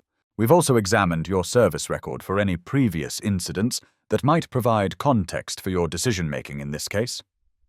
Her tone was professional but cool. "What we're struggling to understand is your rationale for removing Ms. Wilson from the aircraft when her boarding documentation was valid and verified by gate staff."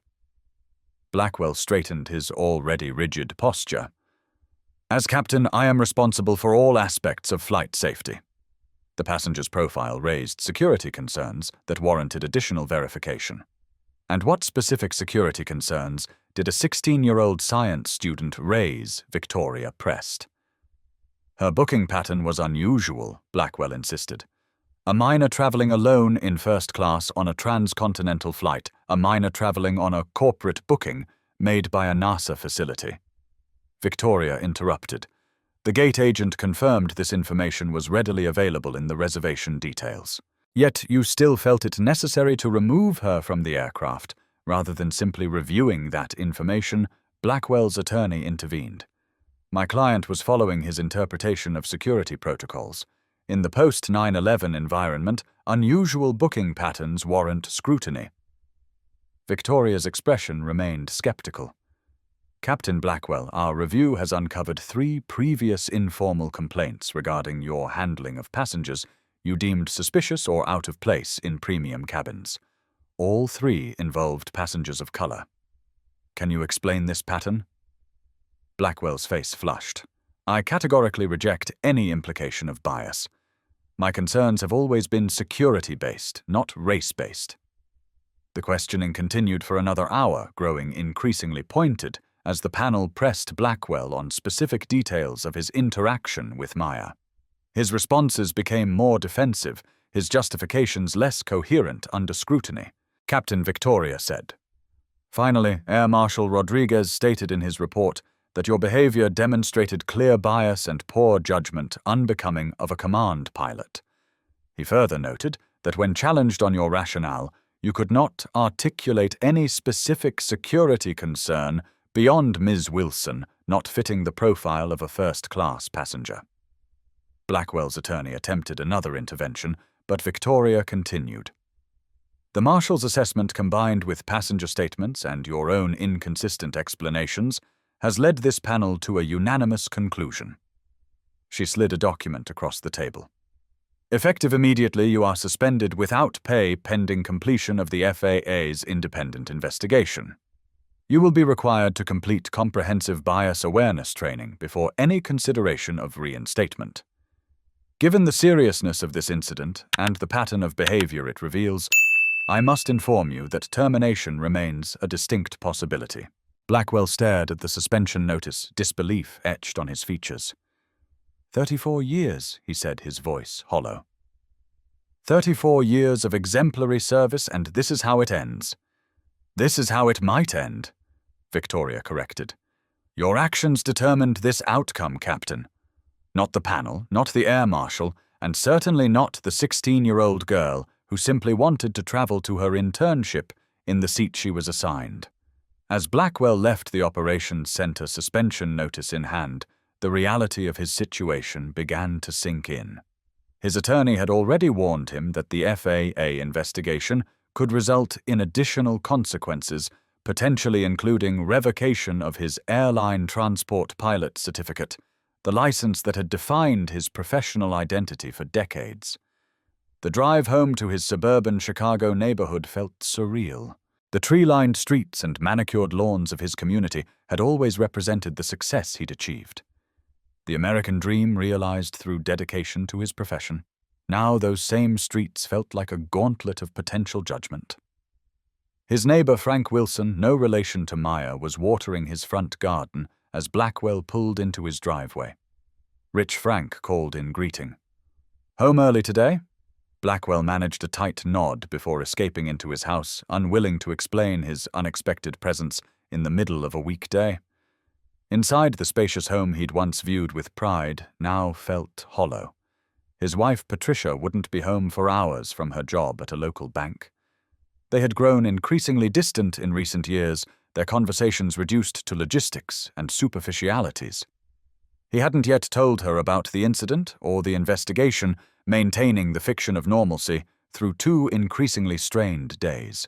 He poured himself a scotch, something he never did during daylight hours, and sat heavily on the leather sofa in his den. The walls around him displayed the artifacts of his career, framed photographs with various aircraft.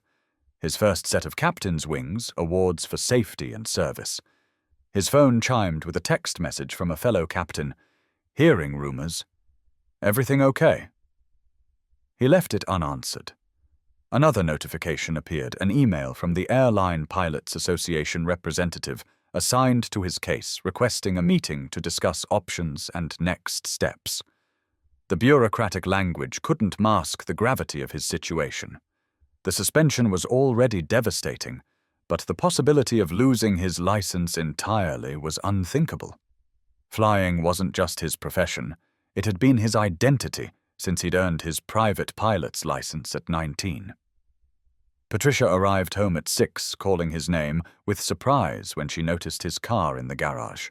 Blackwell braced himself, then explained the situation in careful terms, a misunderstanding that had been blown out of proportion by an overzealous air marshal. His wife listened in silence, her expression growing increasingly troubled as he detailed the suspension and potential consequences. When he finished, she asked the question he'd been dreading. What did this passenger do that made you question her ticket? Her profile didn't match. First class, he explained. A teenager traveling alone in casual clothes. Was she? Black, Patricia interrupted, her voice suddenly sharp. The directness of the question caught him off guard. Yes, but that wasn't... Oh, Richard, her disappointment was palpable. After everything we've discussed about your perspectives, after all the conversations about how the world is changing. Her reaction surprised him. They had indeed had tense discussions about his traditional viewpoints, as he preferred to call them, but he hadn't expected her to immediately assume the worst. This isn't about race, he insisted.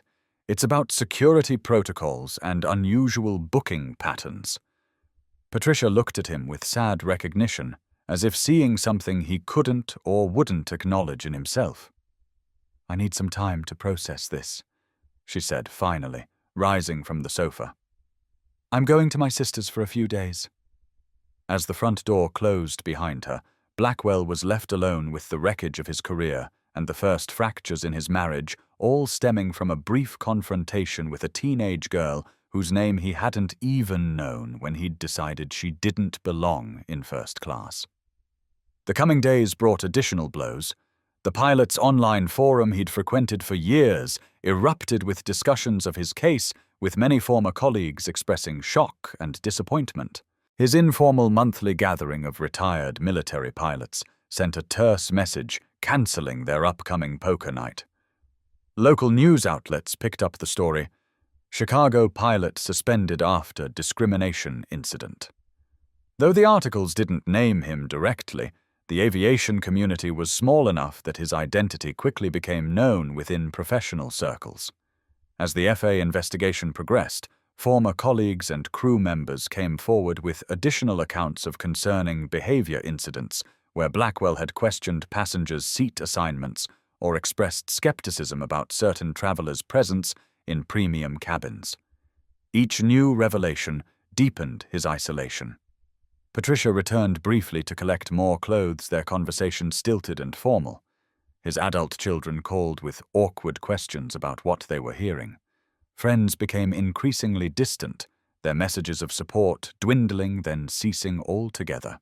2 weeks after the suspension, the FA delivered its preliminary findings. Blackwell had violated federal regulations prohibiting discriminatory practices by air carriers. The report specifically cited a pattern of biased decision-making that compromised the captain's judgment and created an unsafe and discriminatory environment. The consequences were severe: a 6-month suspension of his airline transport pilot certificate, with reinstatement contingent upon completion of extensive bias training and a comprehensive psychological evaluation. That evening alone, in his increasingly empty house, Patricia had formally requested a separation. Blackwell found himself searching online for information about the passenger whose presence had triggered his fateful decision. The search results revealed what he had refused to see on that jet bridge. Maya Wilson, 16-year-old astrophysics prodigy developer of a revolutionary trajectory optimization algorithm being implemented at NASA's Jet Propulsion Laboratory. Articles described her exceptional talent, her groundbreaking work, her potential to transform space exploration. Photos showed a serious young woman focused on complex equations or smiling shyly beside professional scientists. The evidence of her legitimacy, of her exceptional merit, was overwhelming. Yet he had taken one look at her and decided she didn't belong in seat 2A. For the first time since the incident, a flicker of doubt crept into Blackwell's certainty. Had he been wrong? Not just procedurally wrong, but fundamentally wrong in his assessment of Maya Wilson. The question lingered unwelcome and uncomfortable as he closed his laptop and faced the growing silence of his unraveling life. The incident on Flight 845 rippled outward through increasingly wider circles of attention, transforming from an individual confrontation to a broader conversation about bias in everyday interactions. 3 weeks after the event, while Maya continued her work at JPL, the story gained national attention when a prominent civil rights organization highlighted the case in a report on everyday discrimination in transportation. Though Maya was not named in the report, identified only as a teenage science prodigy traveling to a NASA internship, the details were specific enough that aviation forums quickly connected it to the now infamous Flight 845 incident. Major news outlets picked up the story, framing it as emblematic of ongoing challenges faced by people of color in spaces where they have historically been underrepresented. Editorial boards drew parallels to similar incidents in other contexts: retail stores, universities, professional settings where accomplishment and legitimate presence were questioned based on race. At JPL, Maya found herself in the unusual position of being somewhat insulated from the growing attention while simultaneously being at its center. Dr. Navarro and the administration had created a protective buffer around her screening media requests and ensuring her work environment remained focused on science rather than controversy. "You don't have to engage with any of this if you don't want to," Dr. Navarro assured her during their weekly check-in. "Your primary responsibility is to your research and your own well-being." Maya appreciated the protection, but felt increasingly conflicted about her silence as the story expanded. "I feel like I should say something," she admitted. "Not because I want attention, but because what happened represents something important. If you decide to speak, we'll support you." Dr. Navarro promised, "But remember that you're under no obligation to become the face of this issue, especially at 16. After careful consideration and consultation with her mother, Maya decided to provide a brief statement to be released through JPL's Public Affairs Office. The statement was characteristic in its measured tone and emphasis on moving forward. "The incident on my flight to Los Angeles was unfortunate, but has been addressed through appropriate channels. I'm grateful to Air Marshal Rodriguez for ensuring I could continue my journey and to JPL for creating an environment where my work is valued based on its merit. I hope this experience contributes to positive changes in how we perceive who belongs in which spaces. My focus remains on developing trajectory optimization algorithms that may one day help us explore deeper into our solar system." The statement struck a delicate balance, acknowledging the incident's significance without allowing it to overshadow Maya's scientific contributions.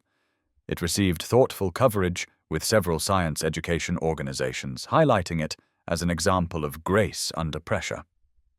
Meanwhile, Transcontinental Airlines faced mounting criticism for what many perceived as a systemic failure. The incident had exposed troubling questions about the airline's culture training and oversight mechanisms. Why had previous complaints about Blackwell not triggered intervention? What structures had allowed his behavior to continue unchecked until it escalated to the point of requiring federal intervention? Responding to these concerns, Transcontinental's CEO James Harrison announced a comprehensive review of the airline's training procedures, reporting mechanisms and corporate culture. "The incident on Flight 845 revealed gaps in our systems that we are committed to addressing," he stated in a press conference. "Every passenger deserves to be treated with dignity and respect, regardless of age, race, or background." The airline announced several concrete steps: mandatory bias awareness training for all customer-facing staff, revised procedures for handling passenger concerns, and establishment of a diversity and inclusion council to review policies and practices. As a direct response to Diana Wilson's suggestion, during her discussions with the airline's customer resolution team, Transcontinental also announced the creation of the Future Explorers Scholarship Fund to support underrepresented students pursuing STEM education and internships. This initiative was inspired by feedback from the family affected by the Flight 845 incident, Harrison explained. They suggested that the most meaningful response would be creating opportunities for other young people facing similar barriers. The scholarship announcement received positive coverage, with education advocates noting that it represented a constructive response to a deeply problematic incident. Though Maya was not directly credited with inspiring the fund, respecting her privacy as a minor, those close to the situation recognized her influence in shaping a systemic rather than merely symbolic response.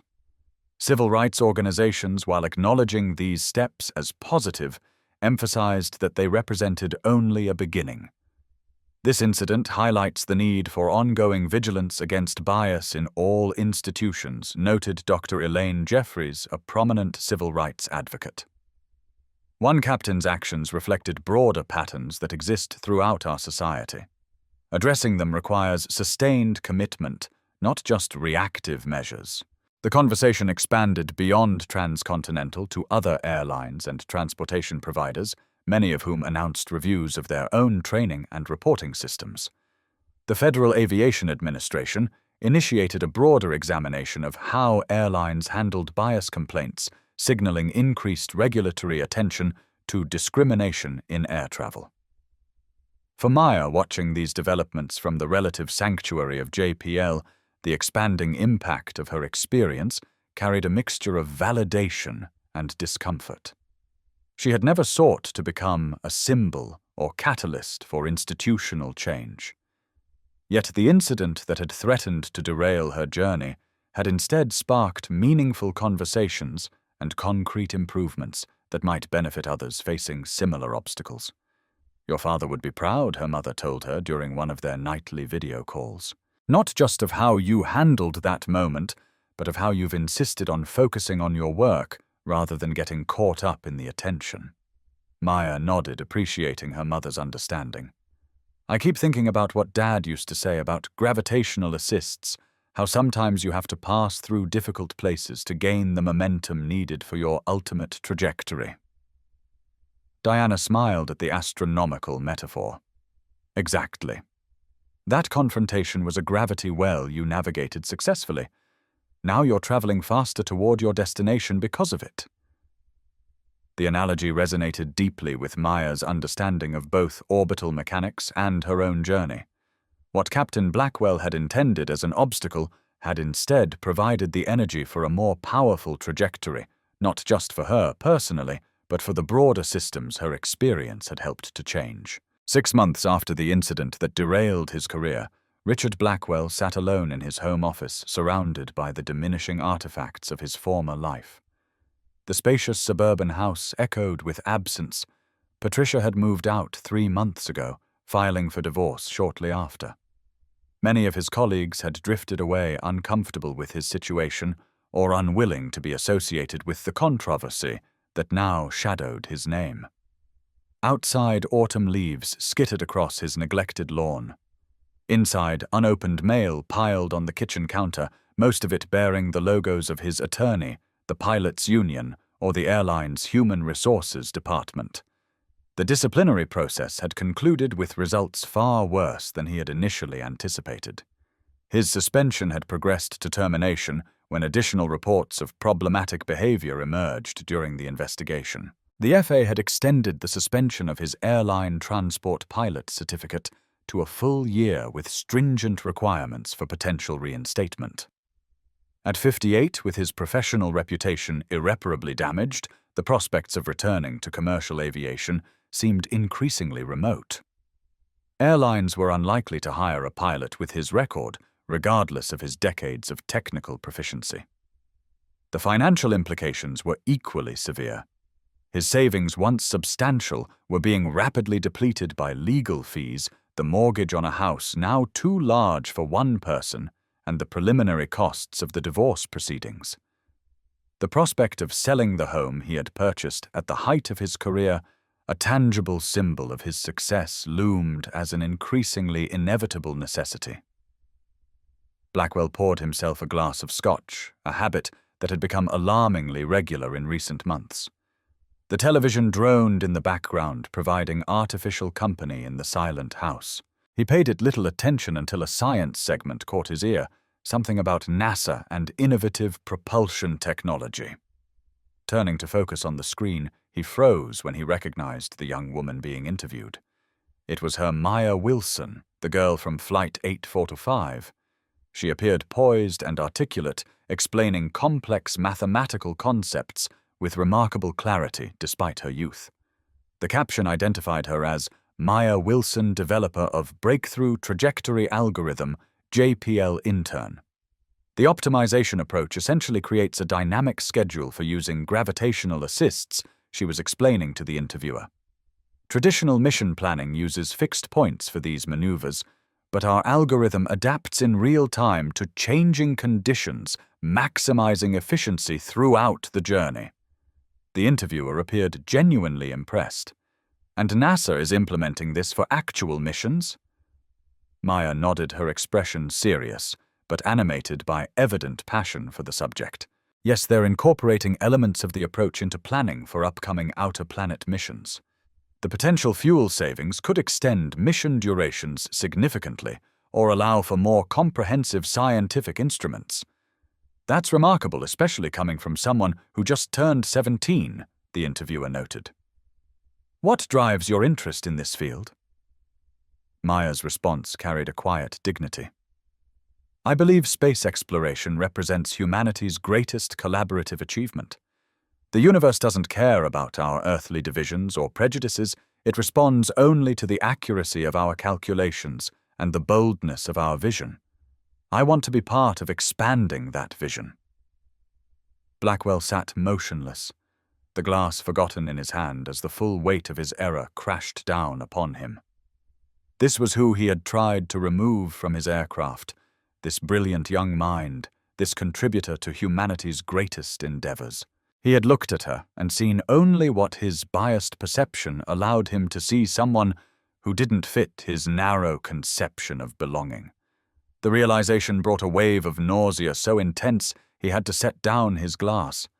For months he had maintained his internal narrative of being unfairly punished, of being the victim of overzealous political correctness, of having his authority unreasonably undermined. That carefully constructed shield of self-justification cracked as he watched Maya articulate complex scientific concepts with confidence and humility. The evidence of her exceptional capability, of her legitimate claim to any seat she occupied, was undeniable. What if she had been removed from that flight because of his intervention? What if that brilliant algorithm had been delayed in reaching JPL? What contribution to human knowledge and exploration might have been diminished or lost because he couldn't see beyond his preconceptions? The questions cascaded through his mind, each more damning than the last. For the first time since the incident, Blackwell confronted the possibility that he had been fundamentally, catastrophically wrong, not just procedurally incorrect, but morally and ethically wrong, in a way that had nearly caused harm to someone who deserved only support and encouragement. Blackwell stared at the screen, the remote falling from his slack hand with a dull thud against the carpet, the same sound his career had made when it collapsed. He saw her confidence, her brilliance, her limitless future illuminated in the glow of the television. The whiskey glass trembled in his other hand, amber liquid catching the light like a miniature sunset. And in that moment, for the first time, the devastating truth didn't just pierce his fortress of denial. It cracked it wide open. The realization crashed through him with the force of unexpected turbulence. She had never been the problem. She had always been exactly where she was supposed to be, following a trajectory calculated with mathematical precision. It was he who had been off course, navigating by the outdated stars of his prejudice. "My God," he whispered to the empty room, the words hanging in the air like contrails. "What have I done?" As the interview concluded and the program moved on to other topics, Blackwell remained frozen in his chair, confronting the ruins of the life he had built and the part he had played in its destruction. The narrative he had clung to, that he was the victim of circumstance and overreaction, dissolved in the face of Maya Wilson's evident merit and dignity. The scotch in his glass caught the late afternoon sunlight, amber like the atmosphere of a distant planet. Blackwell set it aside, untouched, as something shifted within him. A recognition too long deferred, a truth too long denied. He had believed himself to be the center of this story, the experienced captain unjustly punished for exercising legitimate authority. Now he realized he had been merely a gravitational obstacle in the trajectory of someone far more significant to humanity's future than he had ever been. And in that moment of painful clarity, Richard Blackwell began the long, difficult process of honest reckoning with who he was and what he had done, the first step toward genuine transformation rather than mere self-preservation. As autumn transformed, the San Gabriel Mountains surrounding JPL Maya's internship evolved into something unprecedented.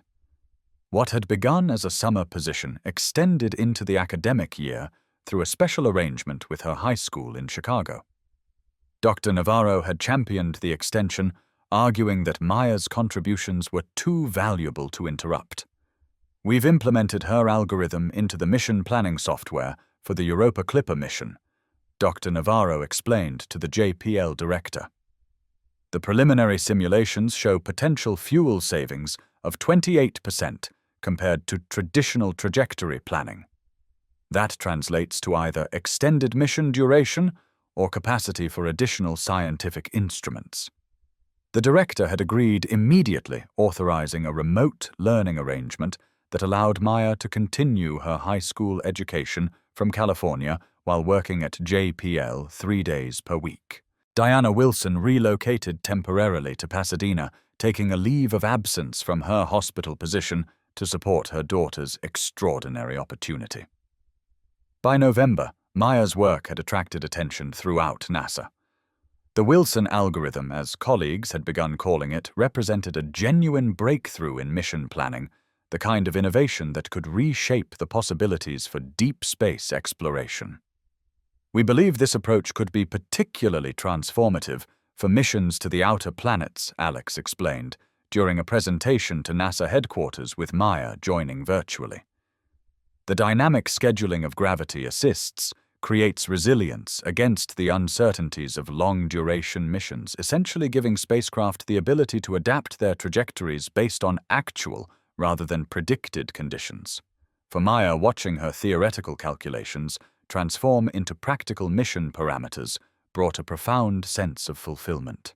This was what she had dreamed of during those nights on the Chicago apartment rooftop, with her father's telescope making tangible contributions to humanity's exploration of the cosmos. Her temporary housing had become home, her JPL colleagues a second family of sorts. Dr. Navarro, in particular, had evolved from mentor to advocate to friend, guiding Maya through the complexities of both astrophysics and professional navigation with equal wisdom.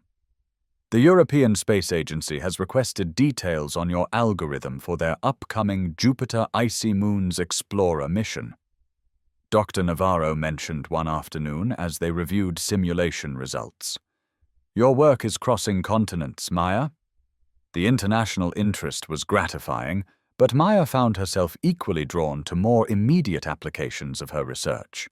She had begun volunteering with a JPL educational outreach program, visiting schools in underserved communities around Los Angeles to talk about space exploration and STEM careers. During one such visit to a predominantly Black and Hispanic middle school in East Los Angeles, a young girl approached her after the presentation. "My teacher said you're only 17, she said, eyes wide with disbelief. "Is that true?" Maya nodded. "I turned 17 in September. And NASA is really using your ideas for their spaceships. They're implementing elements of my algorithm in mission planning, yes." The girl considered this information carefully before asking her next question. "Did people try to stop you because you're young, or because—" She gestured vaguely at herself and Maya, indicating their shared racial identity. The directness of the question caught Maya off guard, but she recognized its importance to the young student before her. "Both," she answered honestly. "There were people who didn't think I belonged in certain spaces because of how I look or how old I am.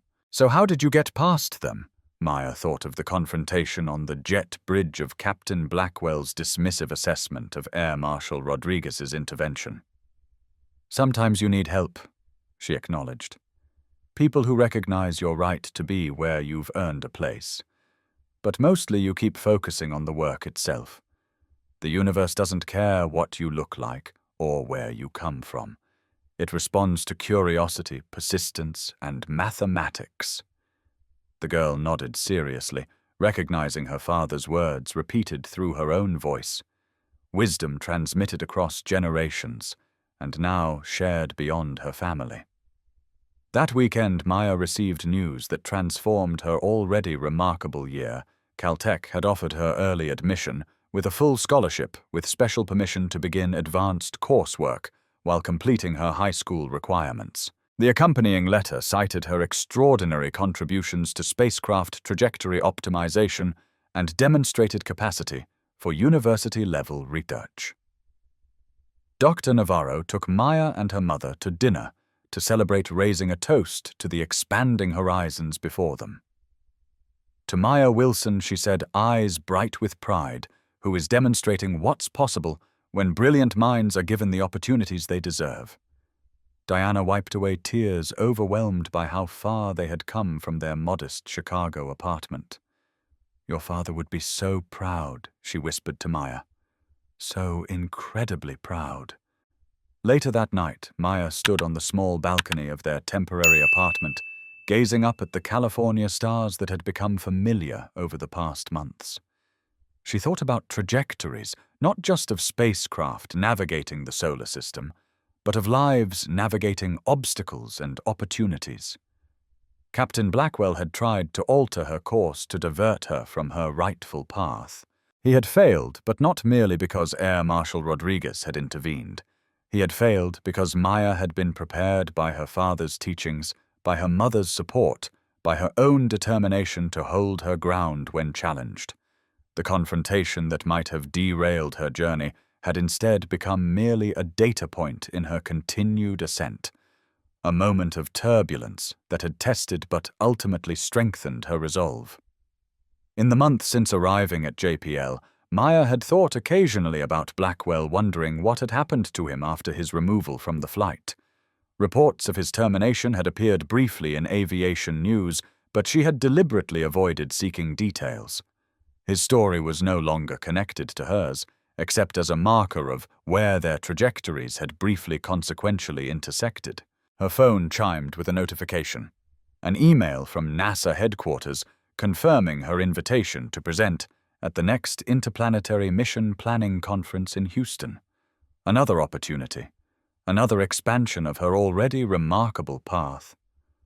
Maya smiled up at the stars, feeling her father's presence in their steady light. "I'm on my way, Dad," she whispered, "just like we planned." The trajectory ahead remained partially undefined, subject to the gravitational influences of choices not yet made and opportunities not yet discovered.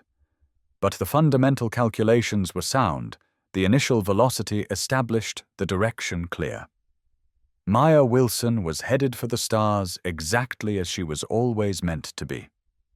2 years after the confrontation on Flight 845, Maya Wilson stood at the podium in NASA's Johnson Space Center auditorium, addressing the assembled participants of the annual Youth Space Conference. At 19, she was simultaneously the youngest speaker and one of the most accomplished, now a sophomore at Caltech, the recipient of multiple innovation awards, and a part-time mission planning consultant for both NASA and the European Space Agency. The auditorium was filled with high school and college students from across the country, all passionate about space exploration and STEM careers. Maya recognized herself in their eager faces, the same mixture of excitement, uncertainty, and determination that had carried her through her own journey. "Before I discuss trajectory optimization techniques," she began, "I want to talk about a different kind of trajectory. The personal paths that bring each of us into the rooms where decisions are made and discoveries happen." She paused, gathering her thoughts. Though she had given numerous presentations on her algorithm and its applications, this was the first time she had chosen to publicly address the incident that had briefly threatened to derail her journey.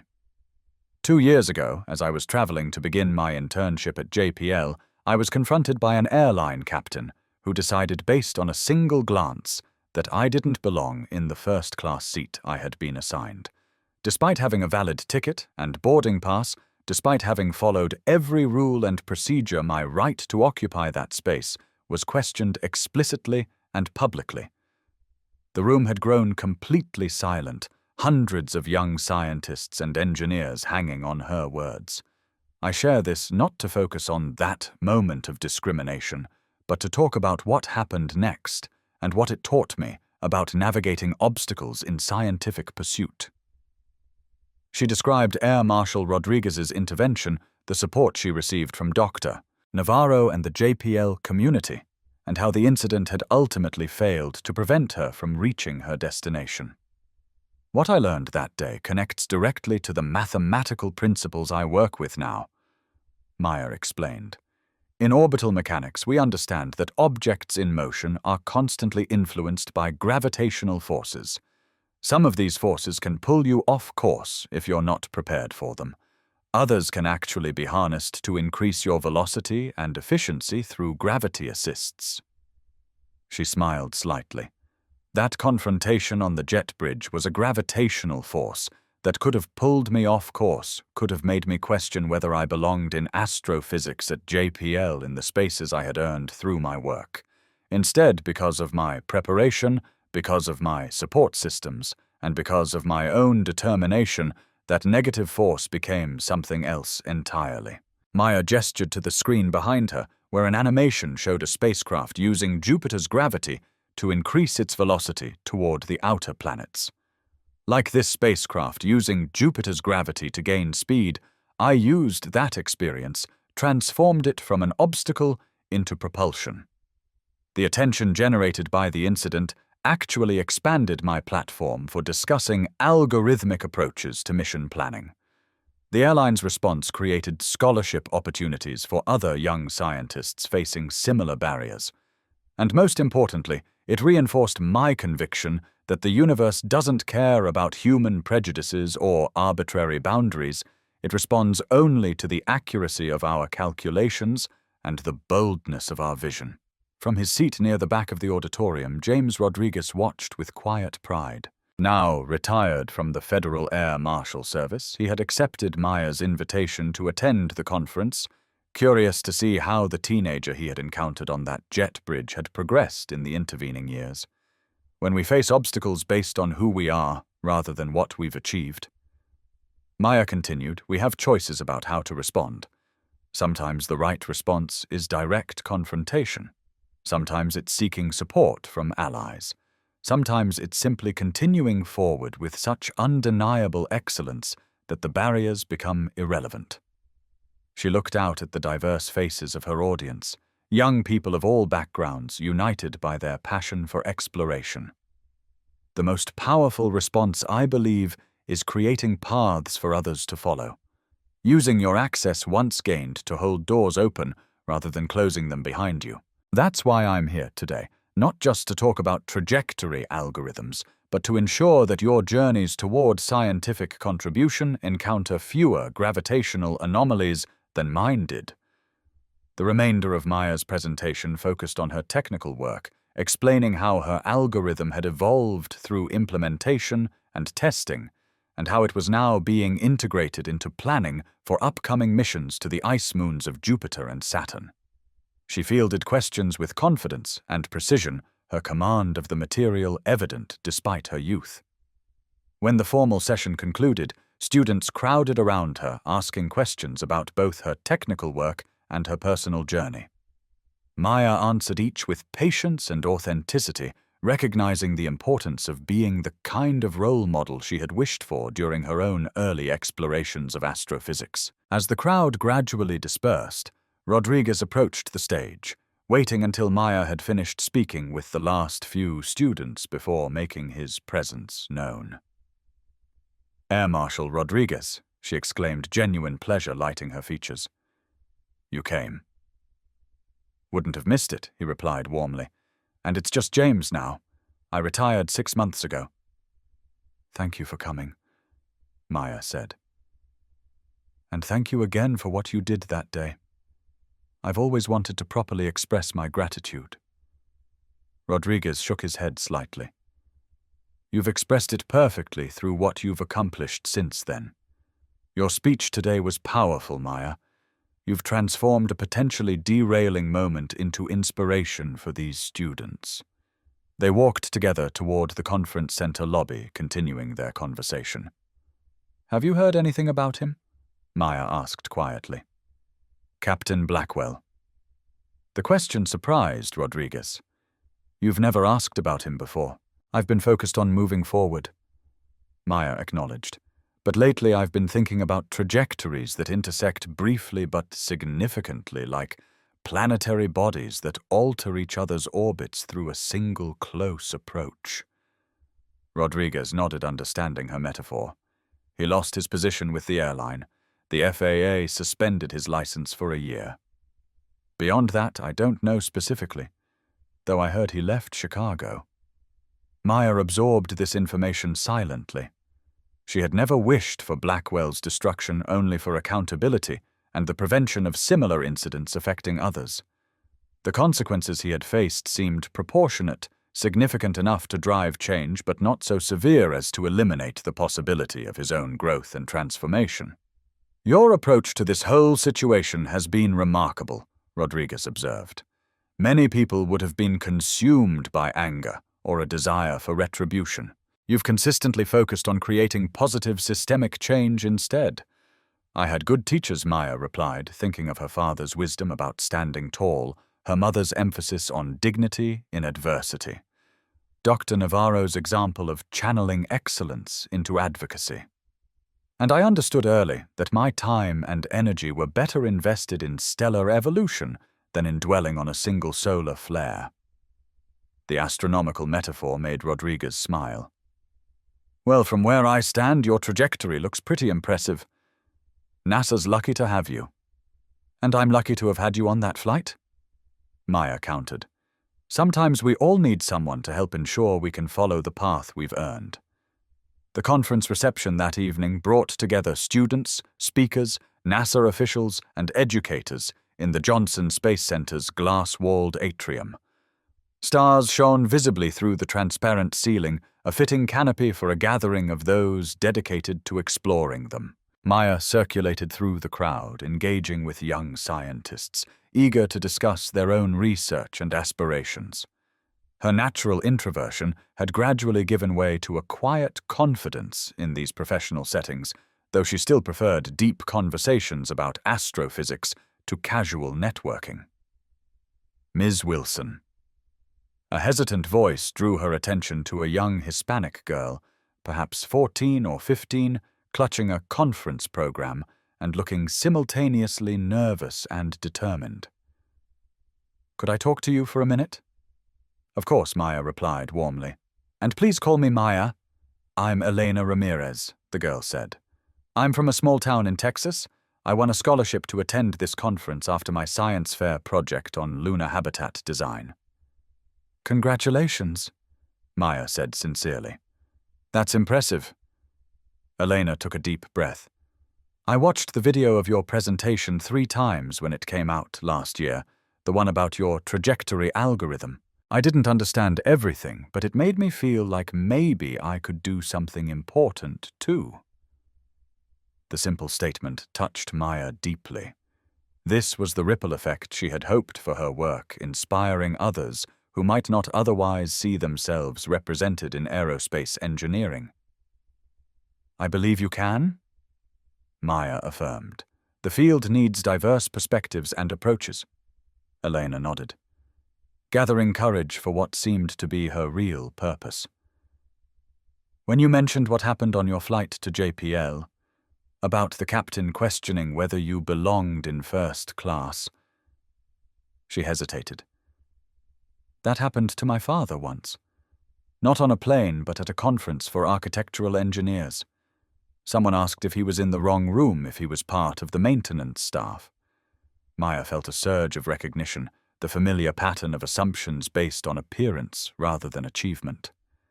"How did your father respond?" she asked gently. "He showed them his architectural designs projects he'd led that had won awards. He said he learned to always carry his credentials, even though his white colleagues never had to." Maya nodded, understanding the strategy of over-preparation many people of color adopted to navigate spaces where their presence might be questioned. "But after hearing your speech," Elena continued, "I've been thinking about something different. Not just proving you belong, but creating new spaces where belonging isn't questioned at all. Is that possible?" The profound question from someone so young momentarily left Maya speechless. Then she remembered her father's words about the universe not caring what you looked like or where you came from, about natural laws applying equally regardless of human categories. "It's not just possible," Maya said finally. "It's essential.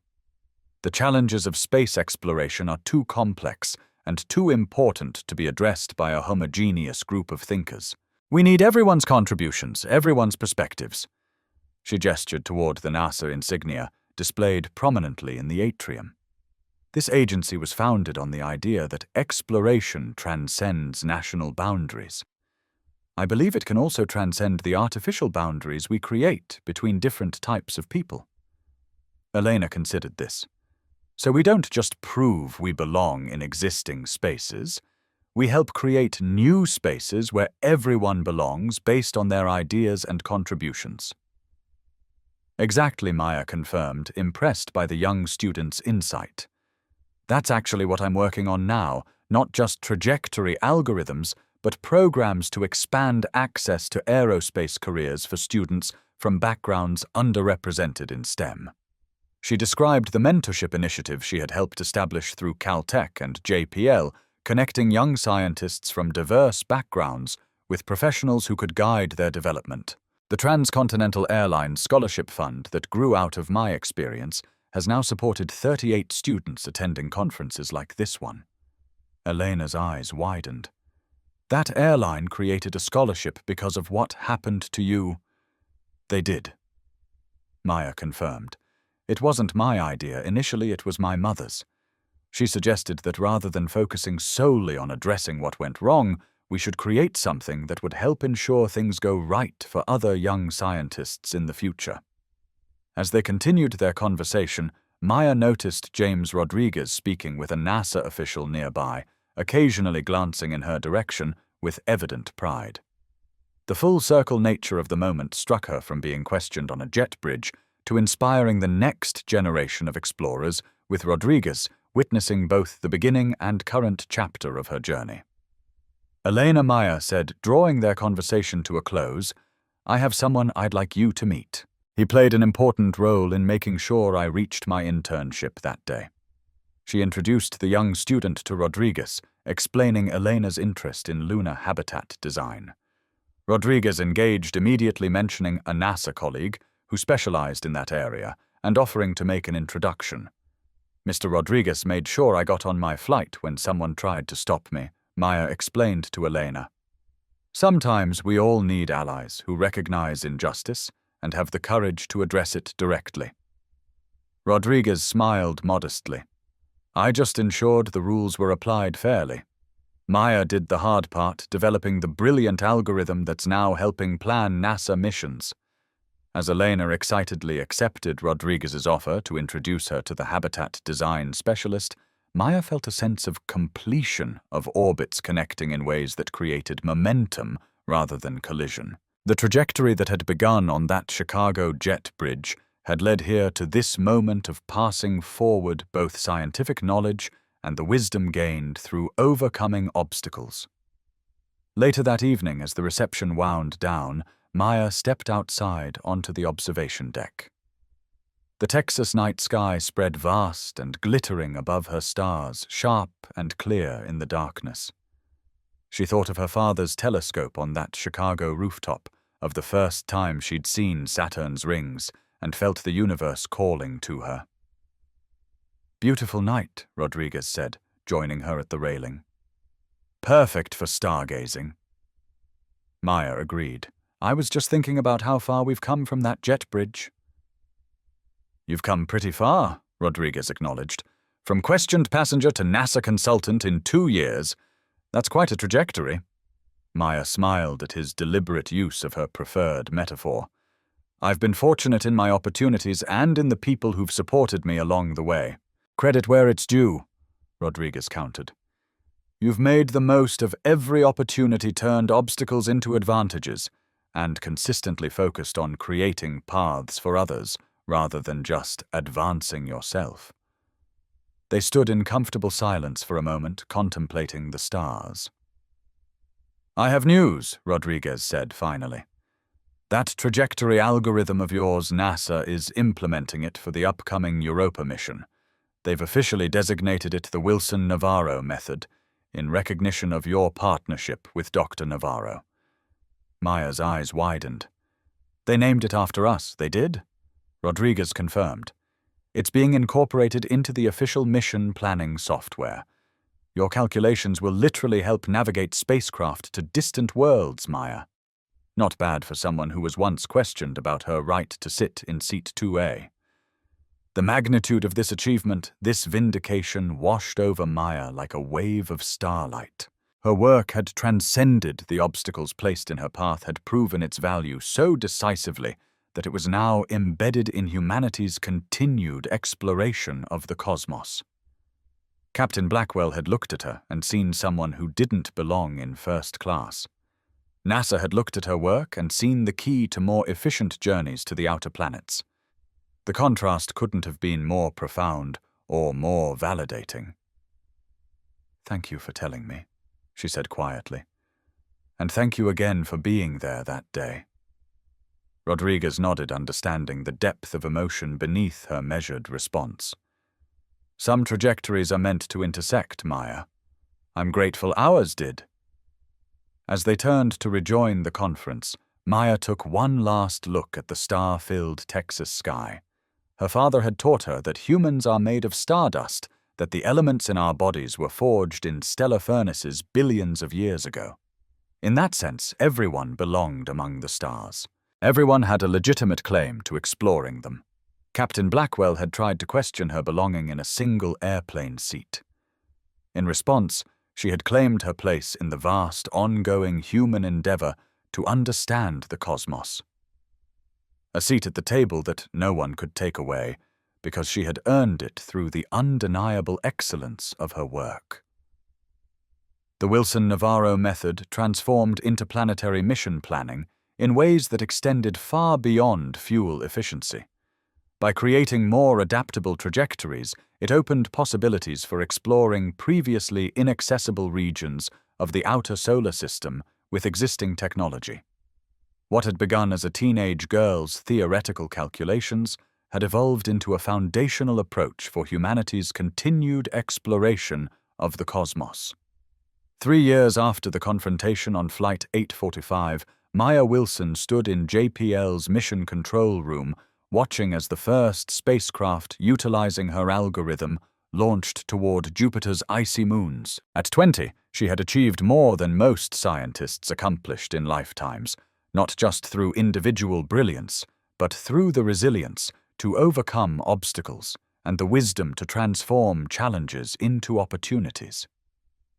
The incident with Captain Blackwell had faded into proper perspective, a momentary turbulence in a journey defined by far more significant achievements. Yet its ripple effects continued to expand in positive directions. The airline scholarship program had grown to include internship placements and mentorship components. The FAA had implemented enhanced anti-bias training for flight crews. Maya's occasional speaking engagements on diversity in STEM consistently drew standing-room-only audiences. As for Blackwell himself, Maya had heard through Rodriguez that after losing his position and license, he had eventually found work as a flight simulator instructor in Arizona. The role represented a significant step down from his former status as a commercial captain, but it allowed him to maintain connection to aviation while working primarily with machines rather than passengers. Whether this career change had prompted genuine reflection on his biases remained unknown and ultimately irrelevant to Maya's continuing journey. On quiet nights, Maya still used her father's old telescope, now set up on the roof of her Pasadena apartment building. The same stars that had inspired her childhood dreams now represented tangible destinations she was helping humanity reach. When she looked through that telescope, she saw not just celestial bodies, but possibilities, trajectories yet to be calculated, worlds yet to be explored. The universe, as her father had taught her, didn't care about human categories or prejudices. It responded only to curiosity, persistence, and mathematics qualities Maya Wilson possessed in abundance. Captain Blackwell had tried to deny her rightful seat on an aircraft. In response, she had claimed her place among those charting humanity's path to the stars. Every time a spacecraft now utilized her algorithm to navigate the solar system more efficiently, it represented the ultimate validation of a simple truth. Excellence transcends prejudice, determination, overcomes obstacles, and some trajectories are too perfectly calculated to be diverted by those who cannot recognize brilliance when it appears in unexpected forms. If Maya's story of resilience and scientific achievement has inspired you, please like and share this video. Let us know in the comments how you've overcome obstacles in your own journey toward your dreams. Subscribe to Unheard Truth Stories for more powerful accounts that illuminate the triumph of determination, excellence, and justice in transforming lives and expanding human potential. Together we can create a world where brilliance is recognized regardless of what package it comes in.